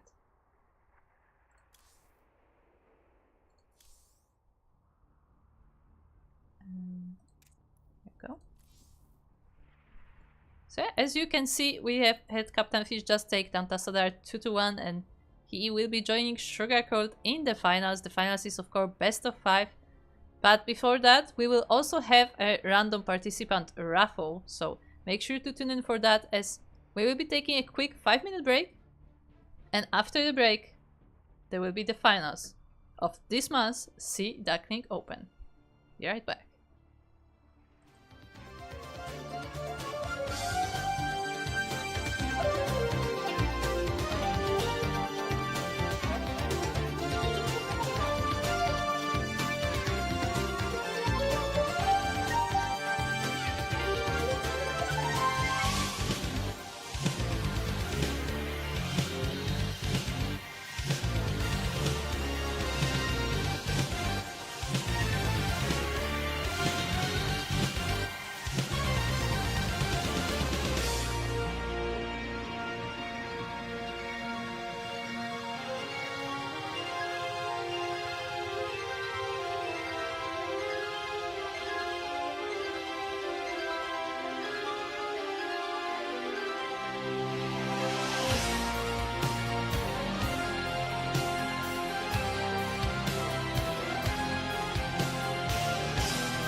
And welcome to Duckling Open number 131. I believe this is actually the first Duckling Open of the year, as again our tournaments did get a little bit of delayed on the beginning of the year because our schedule was just too full. That's really it. Like, there were no other issues other than the fact that there were just so many tournaments happening in StarCraft that we have been casting that we just had no space on the schedule to put our own tournaments. So yeah, we are finally here, the first Duckling Open of 2025. As a reminder, this is a monthly tournament for Diamond players and below. Currently the MMR cap is at 4.2k MMR. So if you are below that MMR, then you are free to join. Of course, you don't have to be Diamond to play, you can be below that as well, as we had quite a few Platinum players today. So, you know, as long as you are below the limit, you are free to play. Of course, you need to have required games, as that is how we are able to ensure that the players are actually the rank that I don't say they claim they are, because that sounds very aggressive, but yeah, like basically the system of StarCraft ladder needs a certain number of games to properly estimate the level of a player, so that's why we do have a required games as well. Yeah, as a reminder, all of these tournaments, and by all I mean Duckling Open, Masters 1 Open, as well as Sparkling Tuna Cup, the first two being amateur tournaments and Sparkling Tuna Cup being our completely open tournament, those are funded via Patreon, so if you want to support any of these tournaments, then make sure to check us out on Patreon. And I mean, if you don't have spare change to put into Patreon, that's completely fine too. Just watching the tournaments is helping out tremendously as well.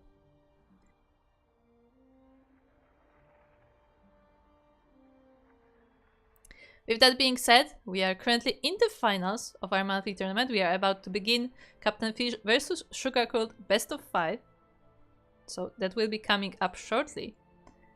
But before we get there, we have another thing to do here. We have, of course, the random raffle. And for those who don't know, what is the random raffle? Well, the random raffle is an additional prize, a bonus prize. It is our way to, you know, spread the love a bit in this tournament. So not only the winners, not only the finalists get some prize money, but also you have a chance to potentially get some prize money just for signing up, just for playing your games, as the random raffle can go to anyone. It can go to somebody who lost in the first round, it can go to somebody who is in the finals. It is fully random. The only requirement is that you have to play one full series. You cannot forfeit a match. If you forfeit later on, I mean, things happen, but like you cannot be a no-show. You cannot just give up after one game. You have to at least play one full series, and then you are eligible for the raffle.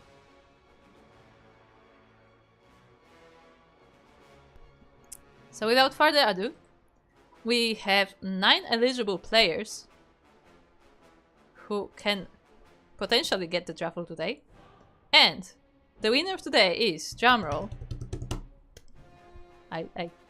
one day. Oh, did I do it right? Yeah, it looks like today's winner will be Coast Phoenix. Oh, hold on. Where's my thing? There it is.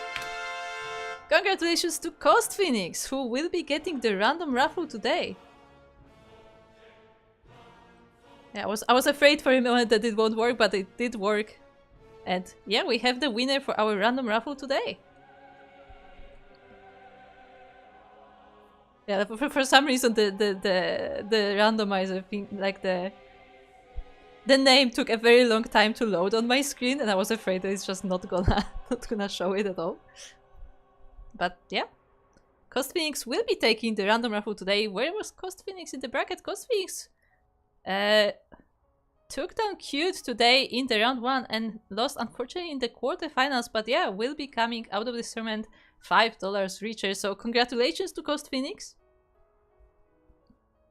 And yeah, congratulations. Make sure to join the Macherino page, as that is how we pay out our players. And with that, we are now ready for our finals. Of course, rigged in the chat. Yes, of course, the raffle must be rigged, Kappa. I stay up until 3:30 to get those 50 games. Oh no.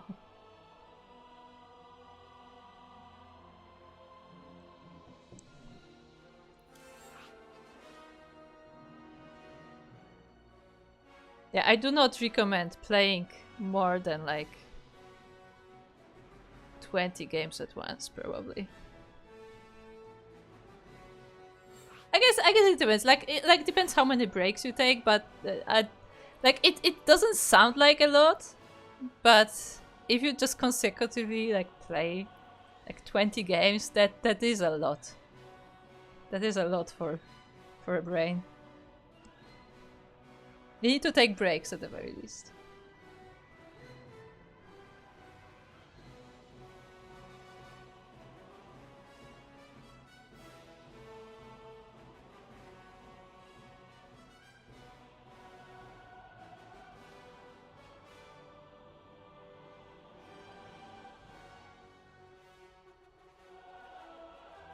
Hashtag not rigged?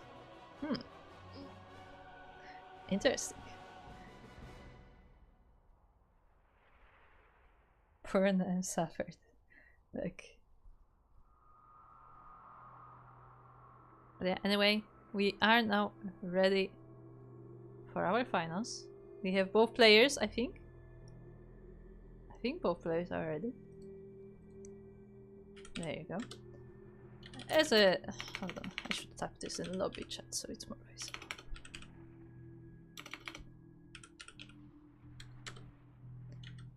As a reminder, this is a best of 5.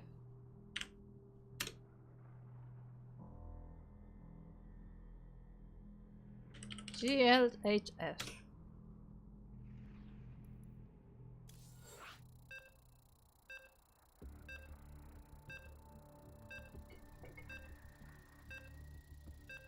What did I miss being at the gym? Everything.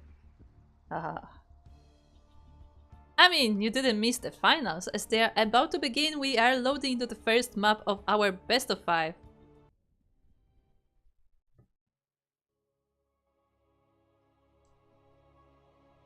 And the first map will be something unusual. It will be Star Child.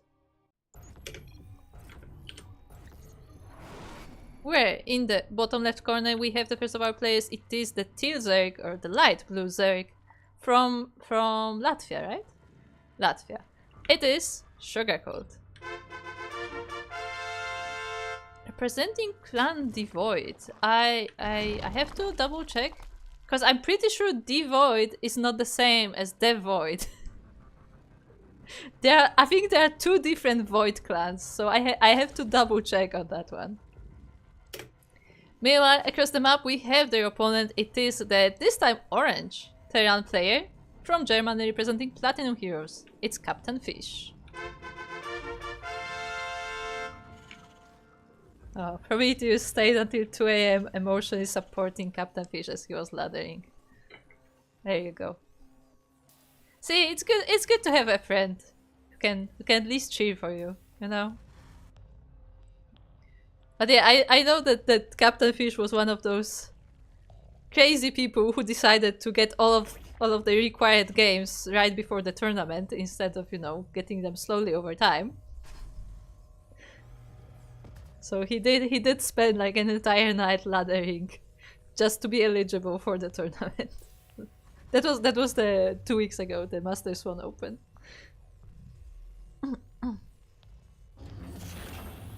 Had like 5 hours of sleep for work, but that's what you do for friends. I mean, yeah. That is what you do for friends, indeed. You watch them ladder. You smooch with them as they ladder. But yeah, anyway, we are on Star Child. For those who don't know, as again, our tournaments, especially our amateur tournaments, don't have this map pool for a very long time. This is a TLMC map.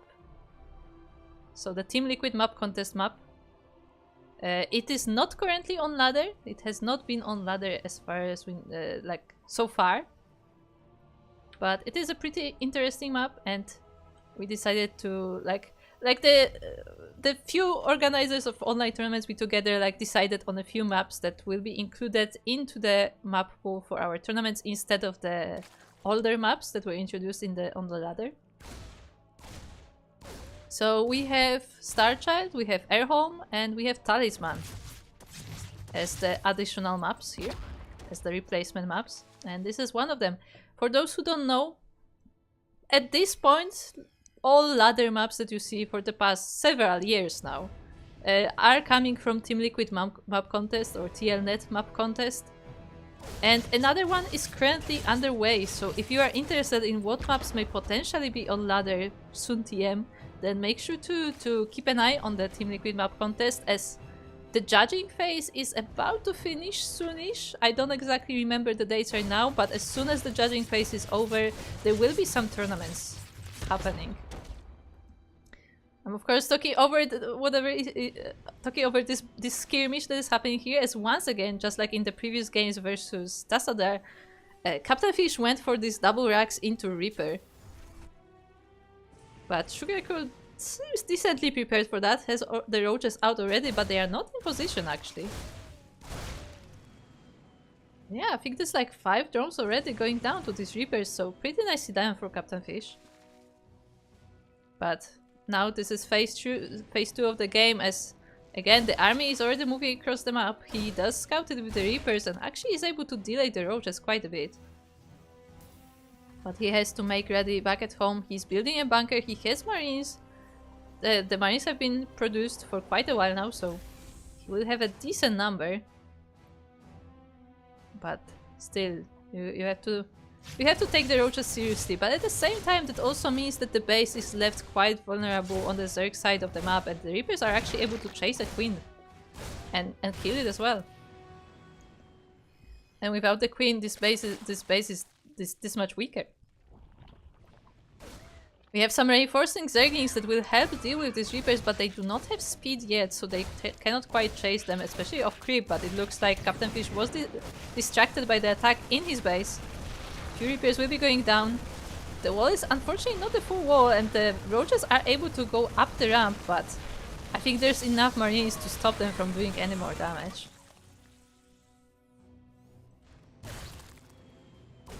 Looks like 2 of the Reapers went down to the Zerglings, and there are more reinforcing Zerglings on the way as well.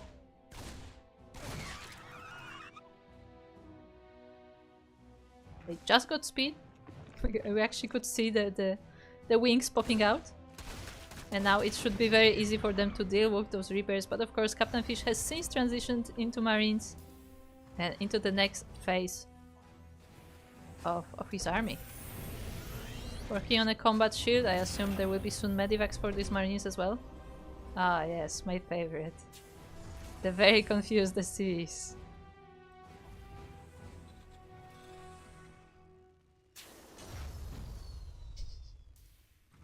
Oh, there's something funny about... I think...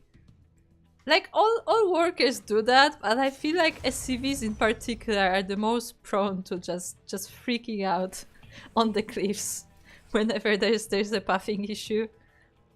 I don't know, correct me if I'm wrong, but I feel like other workers are not as quite as hyper as SCVs are.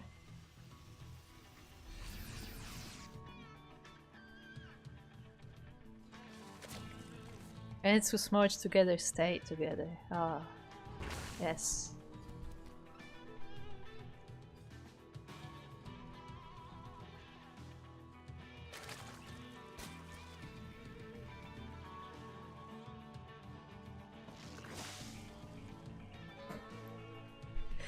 Okay, it's a good one. So we have the double medivac drop coming out of Captain Fish, but yeah, I was saying that Steel Molten Light can tear their hair out as they see him play. As Steel says, I already don't have hair, checkmate.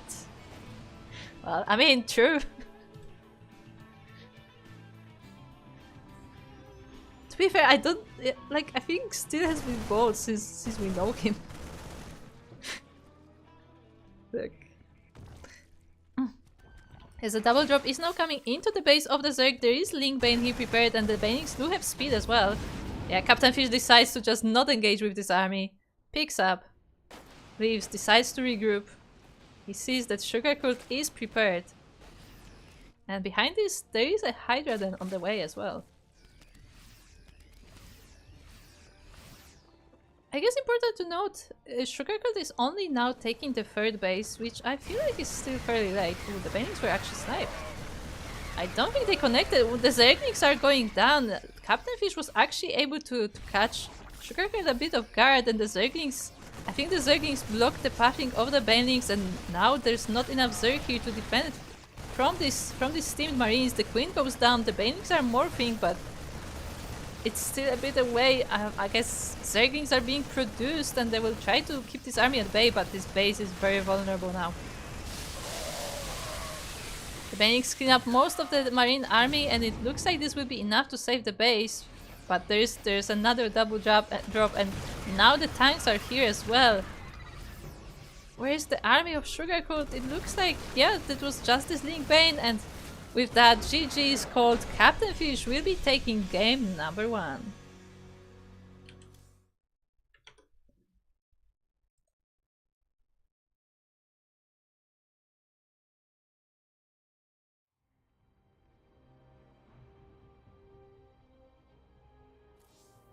So, very solid game, honestly. I mean, to be fair, on both sides, because Sugarcoat was also decently prepared for the most part. It was just like at the very end. I feel like Sugarcoat got caught more off guard or more than anything else, where just wasn't looking at the army in the right moment, and the engagement just didn't go very well because of the positioning of the army. And yeah, and after the army was cleaned up by the Terran, they just didn't have enough to rebuild quickly enough.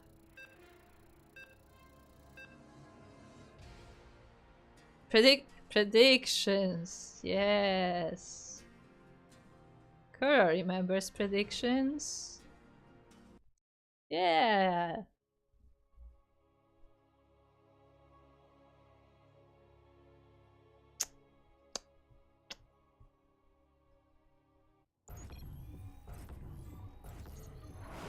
I'm actually gonna look for that sticky note. Unironically, I'm gonna get the sticky note and put it on my screen. Actually, I think I have like push-in sticky notes. Those should work well.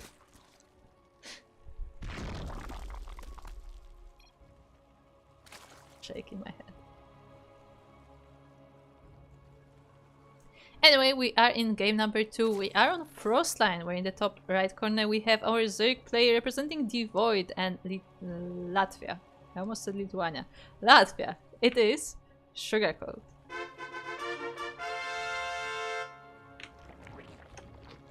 And across the map we have our Orange Terran player from Platinum Heroes representing Germany. It is Captain Fish.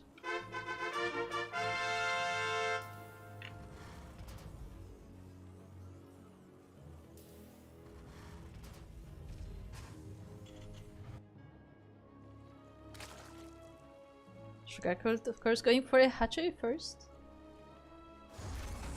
And once again, it looks like Captain Fish just opens 2 racks every game now. At least the Zerg, anyway.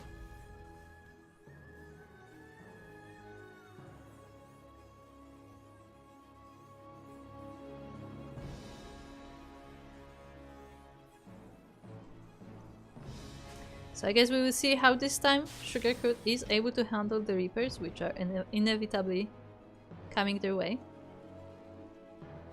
I mean, last time it didn't go too poorly. Like, did lose a few drones, but overall it didn't go too bad.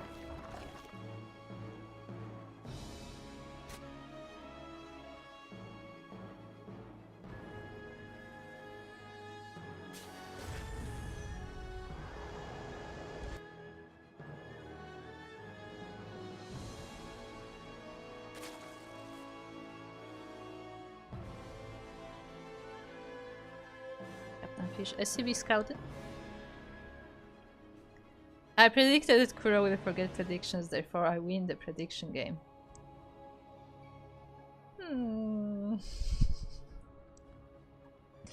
I mean, fair enough.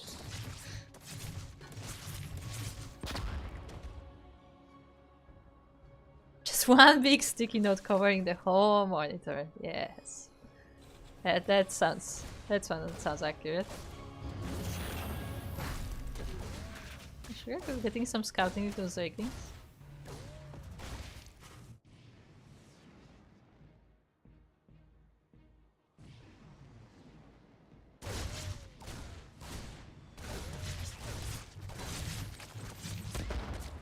One extra monitor only for predictions. I mean, I have said this before. I could definitely use like 2 more monitors, but like I currently don't have anything to mount them to. But yeah, I would definitely be this person with like 6 monitors and probably still not enough space.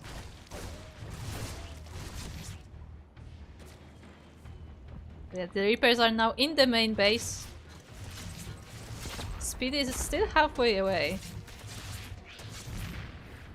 Oh, but the first Reapers does go down to the Queen.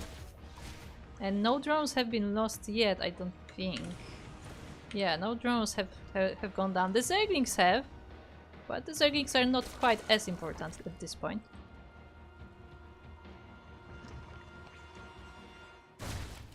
Oh, that's a snipe on that Cryptomore. Unfortunate for Sugarcoat. Speed is about to finish, so the Zerglings will be a whole lot more useful in dealing with the Reapers.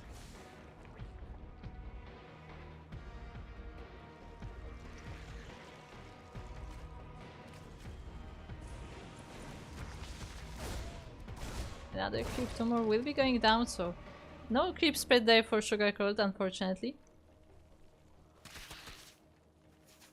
Reapers are once again snaking around that mineral line, but that also means that they are going down without actually getting damage, and yeah, the Reapers have been dealt with by now. Of course, behind that, Captain Fish is working on Marines. Once again, same build, so I expect he is waiting for those 2 medivacs. Once he has that, we will see some double drop harassment. I don't want to say double drop, because I mean, technically he's not dropping them, because they just unloads them in front of the base and they just walk there. Still. What would you call that? If it's not a double drop, but instead, like, the medivacs just ferry the Marines over like halfway across the map and then they just walk? What do you call that?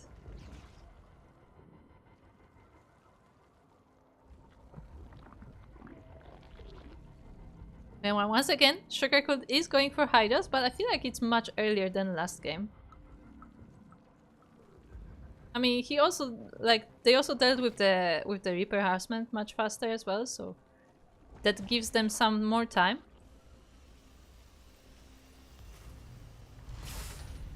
What's that? The famed depot drop? The supply drop? You don't see it all that often, huh? And yeah, the 3rd base is being set up for Captain Fish. Concerningly, Sugarcoat does not have a 3rd base of their own. They're only now sending the drone down, which is very late for the Zerg, I feel like.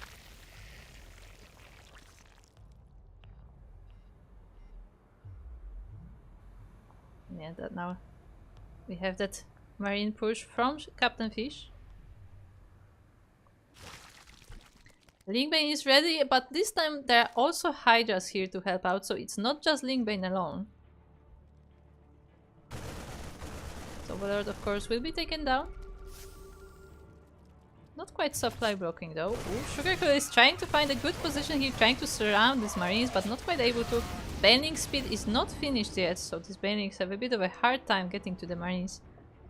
Looks like Sugarcoat was maybe trying to trap these Marines a little bit with the Zerglings, but wasn't quite able to do so.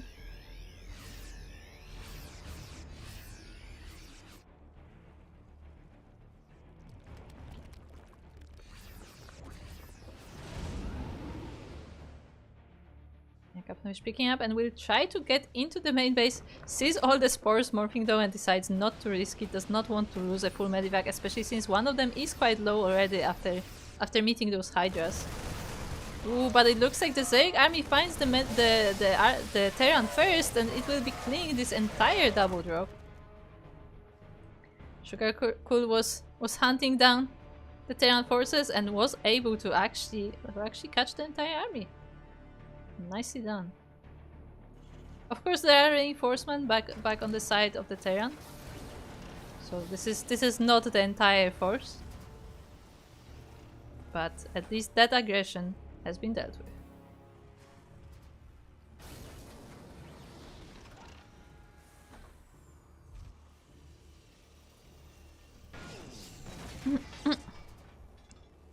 I'll call 2 medivacs dropping units halfway across the map and walk in.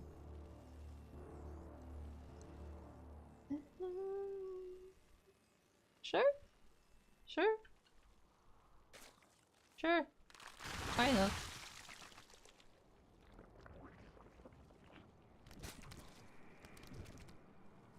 They take a nice stroll across the map.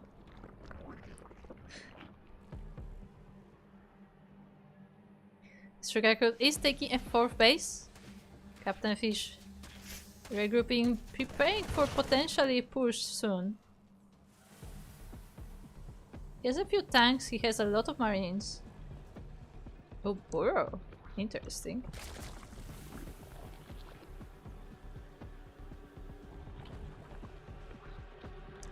Interesting choice there from Sugarcoat. I do wonder what that will be for.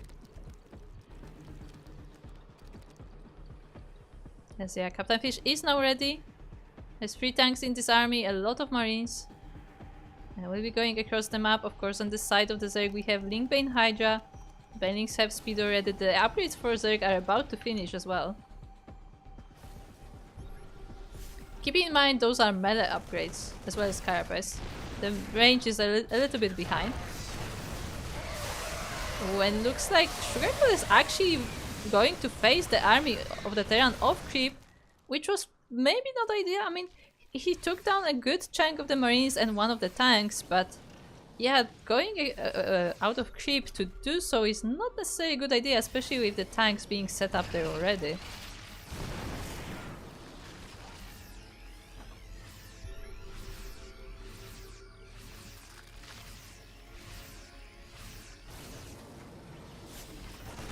Again, Captain Fish leapfrogging these tanks, and Sugarcoat is trying to engage with this army, but the Banelings are not quite ready. There are only a few of them in that army, and there are so many tanks reinforcing the Terran. The Hydras are very squishy and they fall to the tank volleys quite quickly.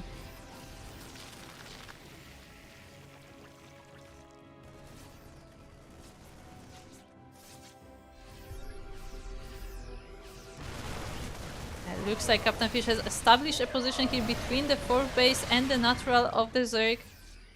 The Banelings have finally morphed, so they will be able to help with this engagement, but look at the tank line. Tanks are well spread out and just going farther and farther into the base of the Zerg. So it's very difficult to engage here. At the same time, the reinforcements of the Terran are at the fort. Sugarcoat is expanding on the bottom side of the map instead. Ooh, actually going for Adrenal and Ultralis Cavern. But I mean, that is still quite a way away. Quite a while away, I guess. While there are more tanks coming in, the Marines are now steaming into the natural base, and this is the time for Sugarcoat to make a stance. Going forward, the Banelings go into the tank.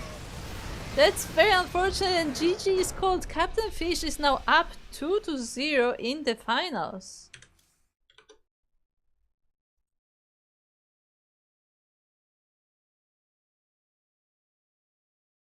Yeah, that was a bit of an unfortunate engagement at the end, where the Banelings, it looks like the Banelings focused on the tank instead of the bio army. And after they exploded, there was nothing left to contest with the Terran. But GG to Captain Fish. And we have map number 3.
And we are now in game number 3. Let me quickly make sure that we actually have the scores on the screen. We are on Whispers of Gold, where on the left side of the map we have our blue Zerg player, or teal Zerg player, I guess. Representing the Void from Latvia, it is Sugarcoat.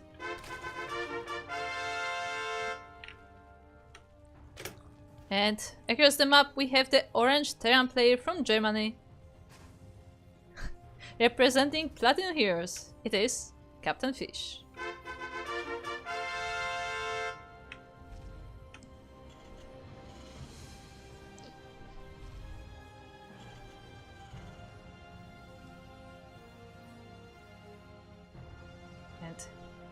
I mean, we will see if there will be the same builds or if maybe there will be some change, but it looks like Captain Fish is once again starting with the double racks. The SCV is already waiting.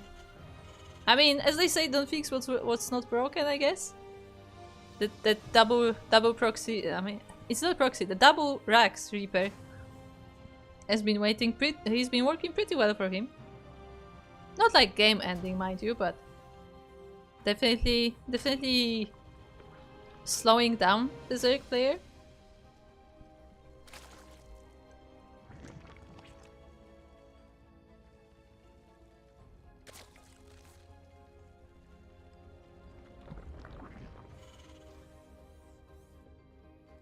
Anyway, looks like it was a hatch first once again from our Zerg. Oh. Those orange units do not stand out very well on Whispers of Gold. Huh. I see it now, so it's camouflage. Captain Fish picked orange, so he would not be visible in the sands of Whisper of Gold. Makes sense.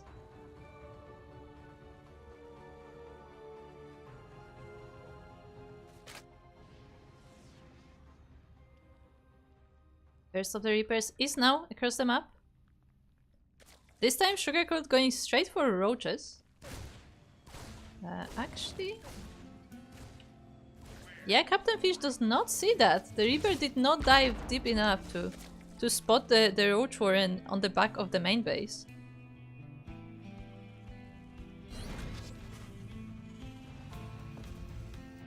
And after another 2 Reapers, he is transitioning, I mean, just like before. I assume he will be going into those Marines, into the double Medivac.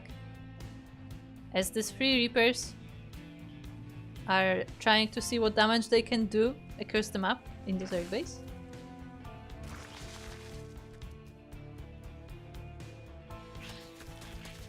We have some scouting Zerglings from Sugarcoat, but of course they won't be able to do any significant damage here. Although they do pull that worker off the line, and you know, quite some resources are spent fixing up that depot. But it's no not like a huge damage.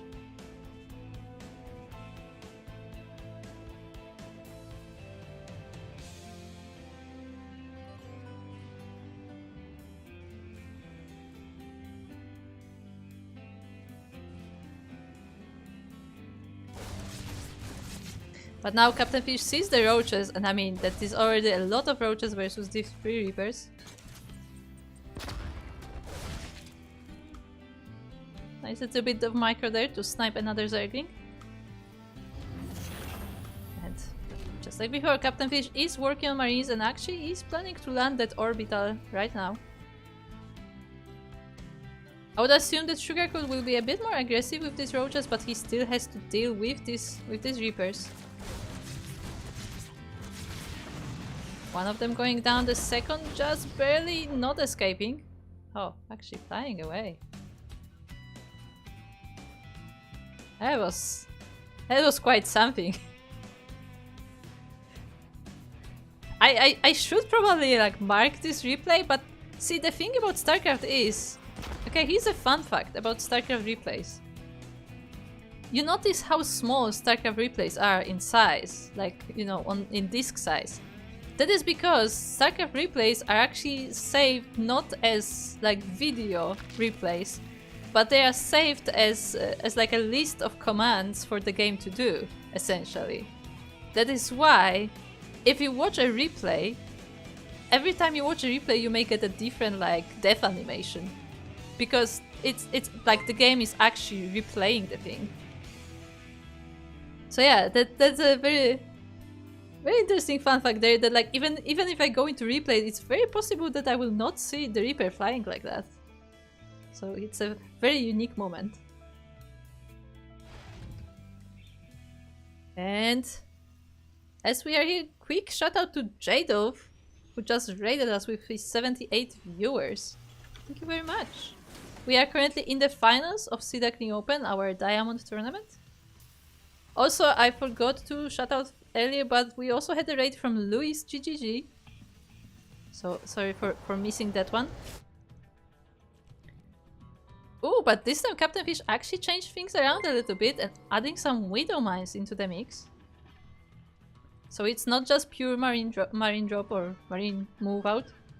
We actually have some Widow Mines to add to this.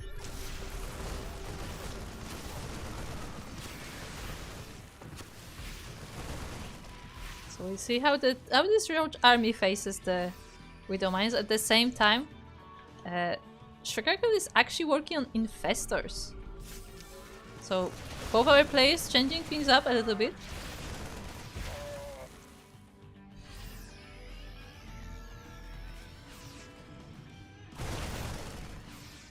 I think Sugarcoat has now noticed that there are the Widow Mines. He scouted them with the Zerglings. Oh, nice fungo on most of the army there. And yeah, just like that, the army is pushed back. And Captain Fish decides to go back home and regroup.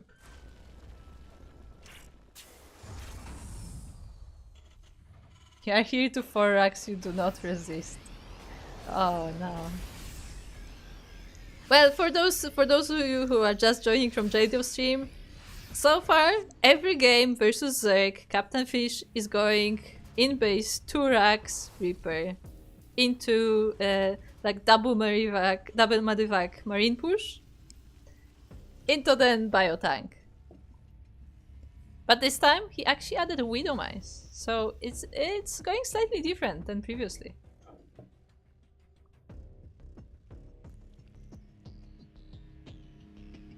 Replays, in fact. Replays.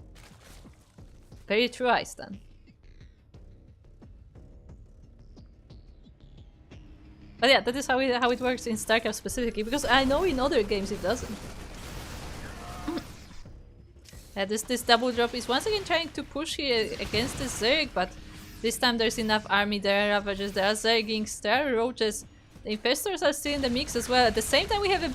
How did I miss a BC on the production tab? I think paying too much attention to the chat because we have an entire BC in the main base, and it looks like Sugarcool was just as surprised as I am by this battlecruiser.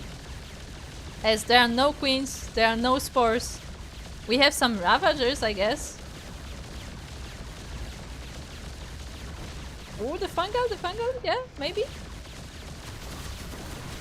No, unfortunately the fungal was able to run out before the bios fall down.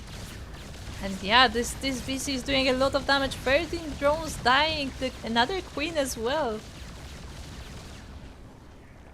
This is really painful to see.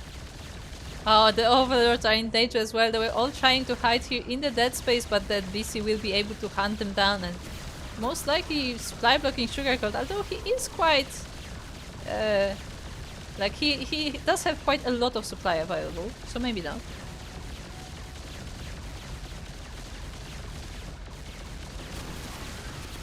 They're trying to snipe that BC, but it looks like Captain Fish is paying attention and is not being caught by those biles.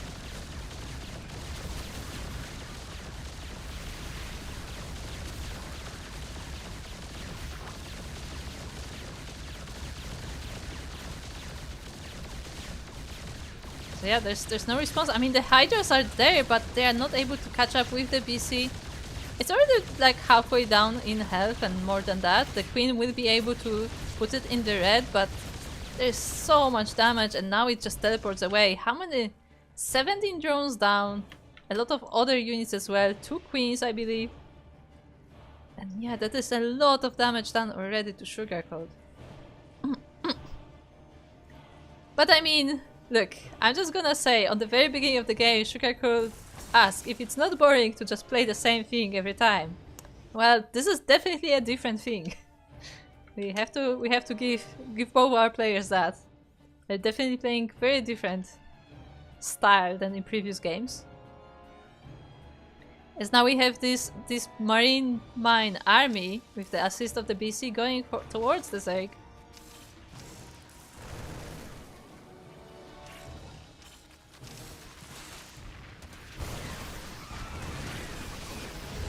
There are a lot of Widow Mines here, so the Zerg has to be careful because a lot of these units are squishy. And the Steam Marines are just marching forward, clearing the entire ground force. And GG is called. Captain Fish is taking Duckling Open number 131 with a 3-0 score.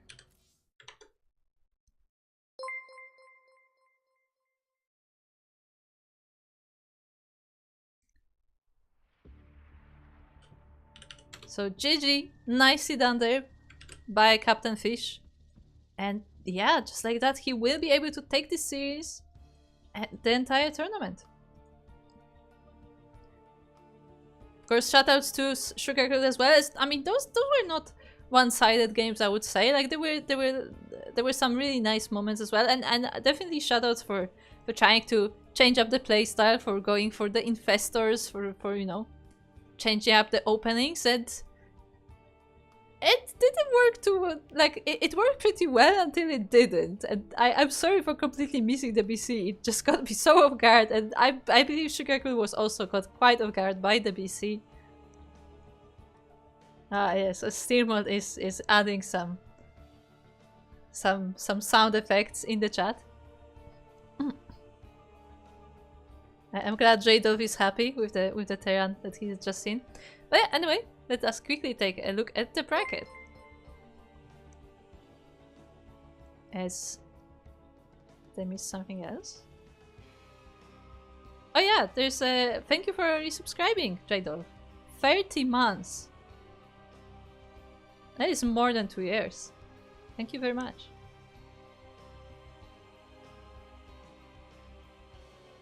But anyway, yeah, if you look at our bracket, we have Captain Fish taking down this series 3-0. Captain Fish had defeated Tassadar and Cost Phoenix before in this tournament. And that was his road to victory. Of course, if you are new here, this is a monthly tournament for Diamond and below. So basically any rank below the 4.2k MMR is eligible to play. Of course, you need to have the required games on your account to be able to play, because we have to ensure that you are actually the appropriate level. And yeah, as I said, you don't have to be like very high in the rank. You don't have to be diamond to play. You can be gold, you can be platinum, you can be anything below. Just, you know, keep in mind that there will be a lot of diamonds in the tournament, but if you are fine with that, then come play. I myself have played like years ago as like a silver and later as a platinum player as well. I played in Olimolix, which were open tournaments, so I played versus the pros sometimes versus other amateurs, so I can definitely recommend that as an experience. You get to, you know, play with players you don't normally like encounter on ladder or in practice games, so it's definitely worth trying out. Just, you know, keep in mind that the games may not go very well, to put it that way. Like, yeah, I definitely remember some games. Like, in particular, I remember playing Neeb, like that, and that was before Neeb was like very well known. Like, that was before he like won tournaments and stuff. And I remember that I was playing, like the game took like, I don't know, 5 to 10 minutes, and I was like, oh yeah, like this is actually going very well. Like I have not been attacked yet, everything is fine. And then there was like the entire fleet of Void Rays going towards my base. So, you know, keep that in mind, that like the games may get rough sometimes. But I definitely encourage like lower rank players trying even these amateur tournaments, but like even the open tournaments with the pros as well. Like, there are some things you can learn from the replays and stuff. Like, a lot of the players also like very keen to practice, to give advice and so on. So I can definitely recommend that. And yeah, if you are interested in these tournaments, then the next Duckling Open is happening in 2 weeks, only 2 weeks, on March 8th. So if you are interested in this diamond tournament, then make sure to check that out. The brackets, the signups will be going up around a week before the tournament, so those will be up soon. But if you want to keep up to date with the latest announcements about our tournaments, then make sure to join our Discord, because that is where we post our updates. That's where we post, like, you know, the tentative dates for our tournaments before they are fully confirmed. That's when we post like the updates about the schedules changing and the like. So if you want to be kept up to date with the schedules, then make sure to check out the Discord. 0 to 4.2. I mean, it's not 0, because you once you play 50 games, you will be certain MMR, so it's not technically 0. But from what I heard, like, Bronze League is very small at this point, so I don't know if we could even get like a bronze player, like a legit bronze. That is something that I heard. Apparently bronze doesn't exist anymore. Like, apparently, like, the number of players in bronze is just so small, like you just get straight silver. I don't exactly know how that works, but yeah. Where to sign up? The brackets will be on Challenge, but once they will be announced. As I said, the brackets will be going up around a week before the tournament. Of course, right before, I'm counting like 4-5 days before the tournament, we are posting on our socials. So if you don't necessarily want to follow Discord, or, you know, if you want to have a reminder about the tournament happening, then make sure to check out our socials. We are on Twitter/X, we are on Facebook, we are on Instagram, we are on Mastodon, we are on Blue Sky. So if you use any of those social media, then you can find us there, and we post about our signups being open, as well as all the tournaments that we stream. And we also have a second amateur tournament, which is Masters Swan Open, and that one is up to 4.7k MMR, so some Masters players are present there as well. So if you are slightly above the Duckling Open limit, then you can also check out the Masters Swan Open, which is also available. But I believe it will be like 4 weeks before we get there, because once again, we are adjusting the schedules a bit, so it will be a few weeks before we get to Masters Swan Open. Other than that,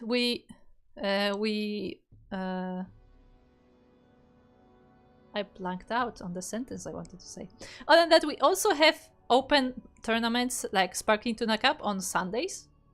But as a reminder, those are open, so also pro players will be participating in those, so keep that in mind. And all of our tournaments, all 3 of those tournaments, we also have a 4th tournament, which is the Nash's Turtle Tassel. That one is also open to the pros, but it's in more NA-friendly time zone, so you can also have a look at that one. But yeah, I think people who play in this tournament probably aren't exactly, you know, in the time zone of the National Turtle Tassel, but nonetheless, that is something that is available to you.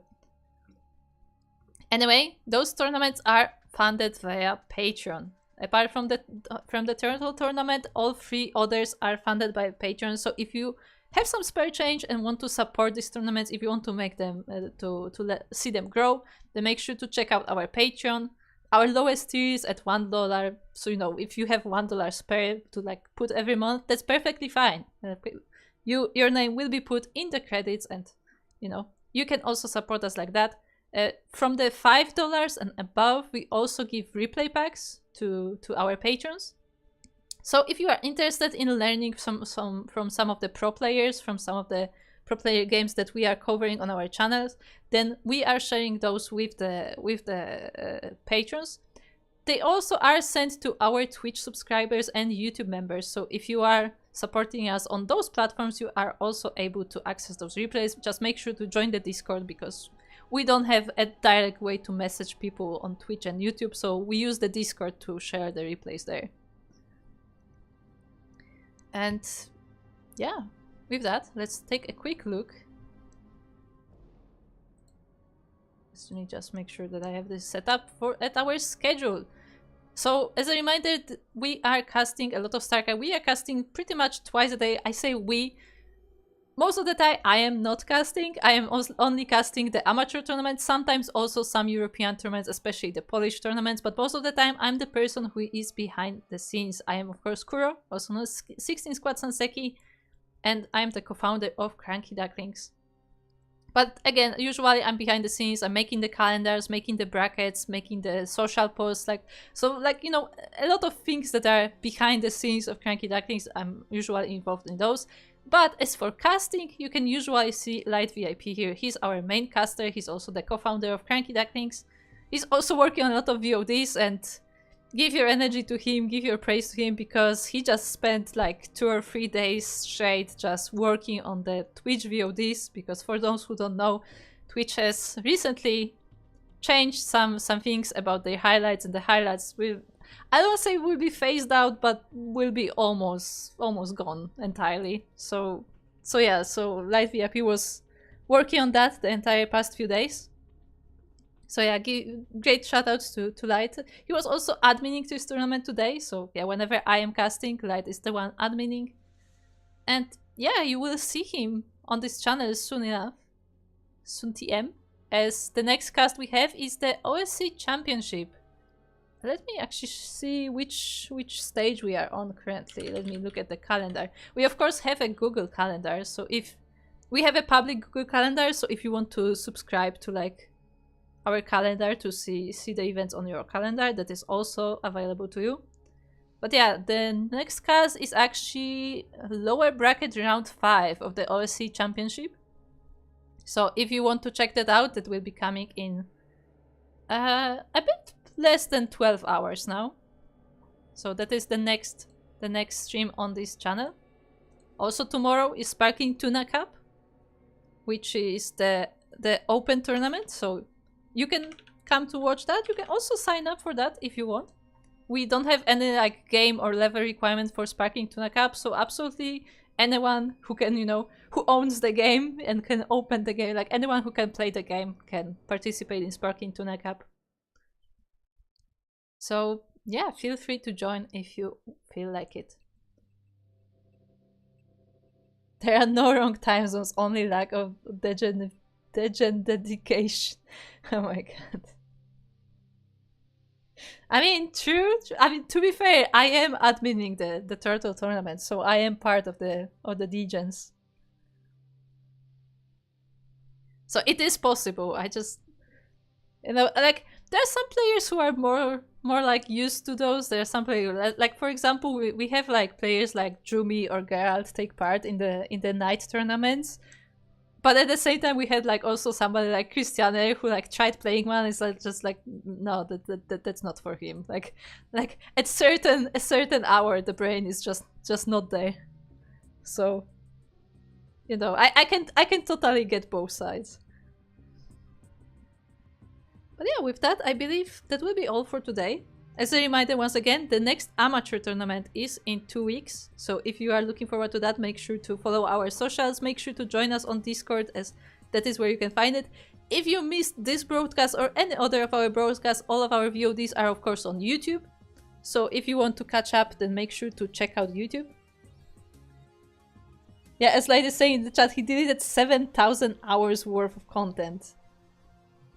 And by deleted, it doesn't just mean, oh, he just like selected all of it and did it. No, that means he went to every single video and like triple checked that it was exported to YouTube, so we have a backup of it, and like made sure that like it's all correct, and then like had to like go one by one and delete all of that. Like yeah, it is a lot. But it is done, so our regular VOD schedule will be resuming. So yeah, check out the YouTube if you missed any of the streams. We have if you want like the latest tournaments, that is in the live tab, because that's where all the like YouTube streams are. So on the live tab you can see the latest broadcast of CranKy Ducklings and also the upcoming ones. Meanwhile, if you want to wait for like the cut VODs, where for example if you're only interested in the games of certain players, then it's definitely more easy to watch the cut VODs, where we cut them by single matches for most of the tournaments. That is on our regular videos there, and of course because we have to like cut and upload it and so on, like that takes a little bit more time. So those VODs are like delayed by a few weeks at this point, I think. Like we've been trying to like catch up quite a bit with those, but yeah, I think it's like a few weeks currently. So yeah, if you enjoyed the CranKy Ducklings, if you want to see more StarCraft action, then make sure to follow this channel. We are on Twitch, we are on YouTube, we are also on TikTok, Facebook and Kik. So if you use any of those platforms, then make sure to follow the channel for more. And if you want to follow me, I am 16 Squad Sanseki on most socials. I think the only place where I'm not, well, that's not my name is Twitter, because /X, because just because of the character limit, so it's 16 Squad S. But yeah, other than that, you can find me everywhere under 16 Squad Sanseki. I stream on Twitch and YouTube, but mostly it's not StarCraft. Maybe there will be some StarCraft, but like mostly other games, as you know, my main focus is CranKy Ducklings, which is primarily StarCraft, so my other channels are generally spent on other games. Anyway, that will be all. We will be raiding another StarCraft channel, so yeah, see you soon. Bye.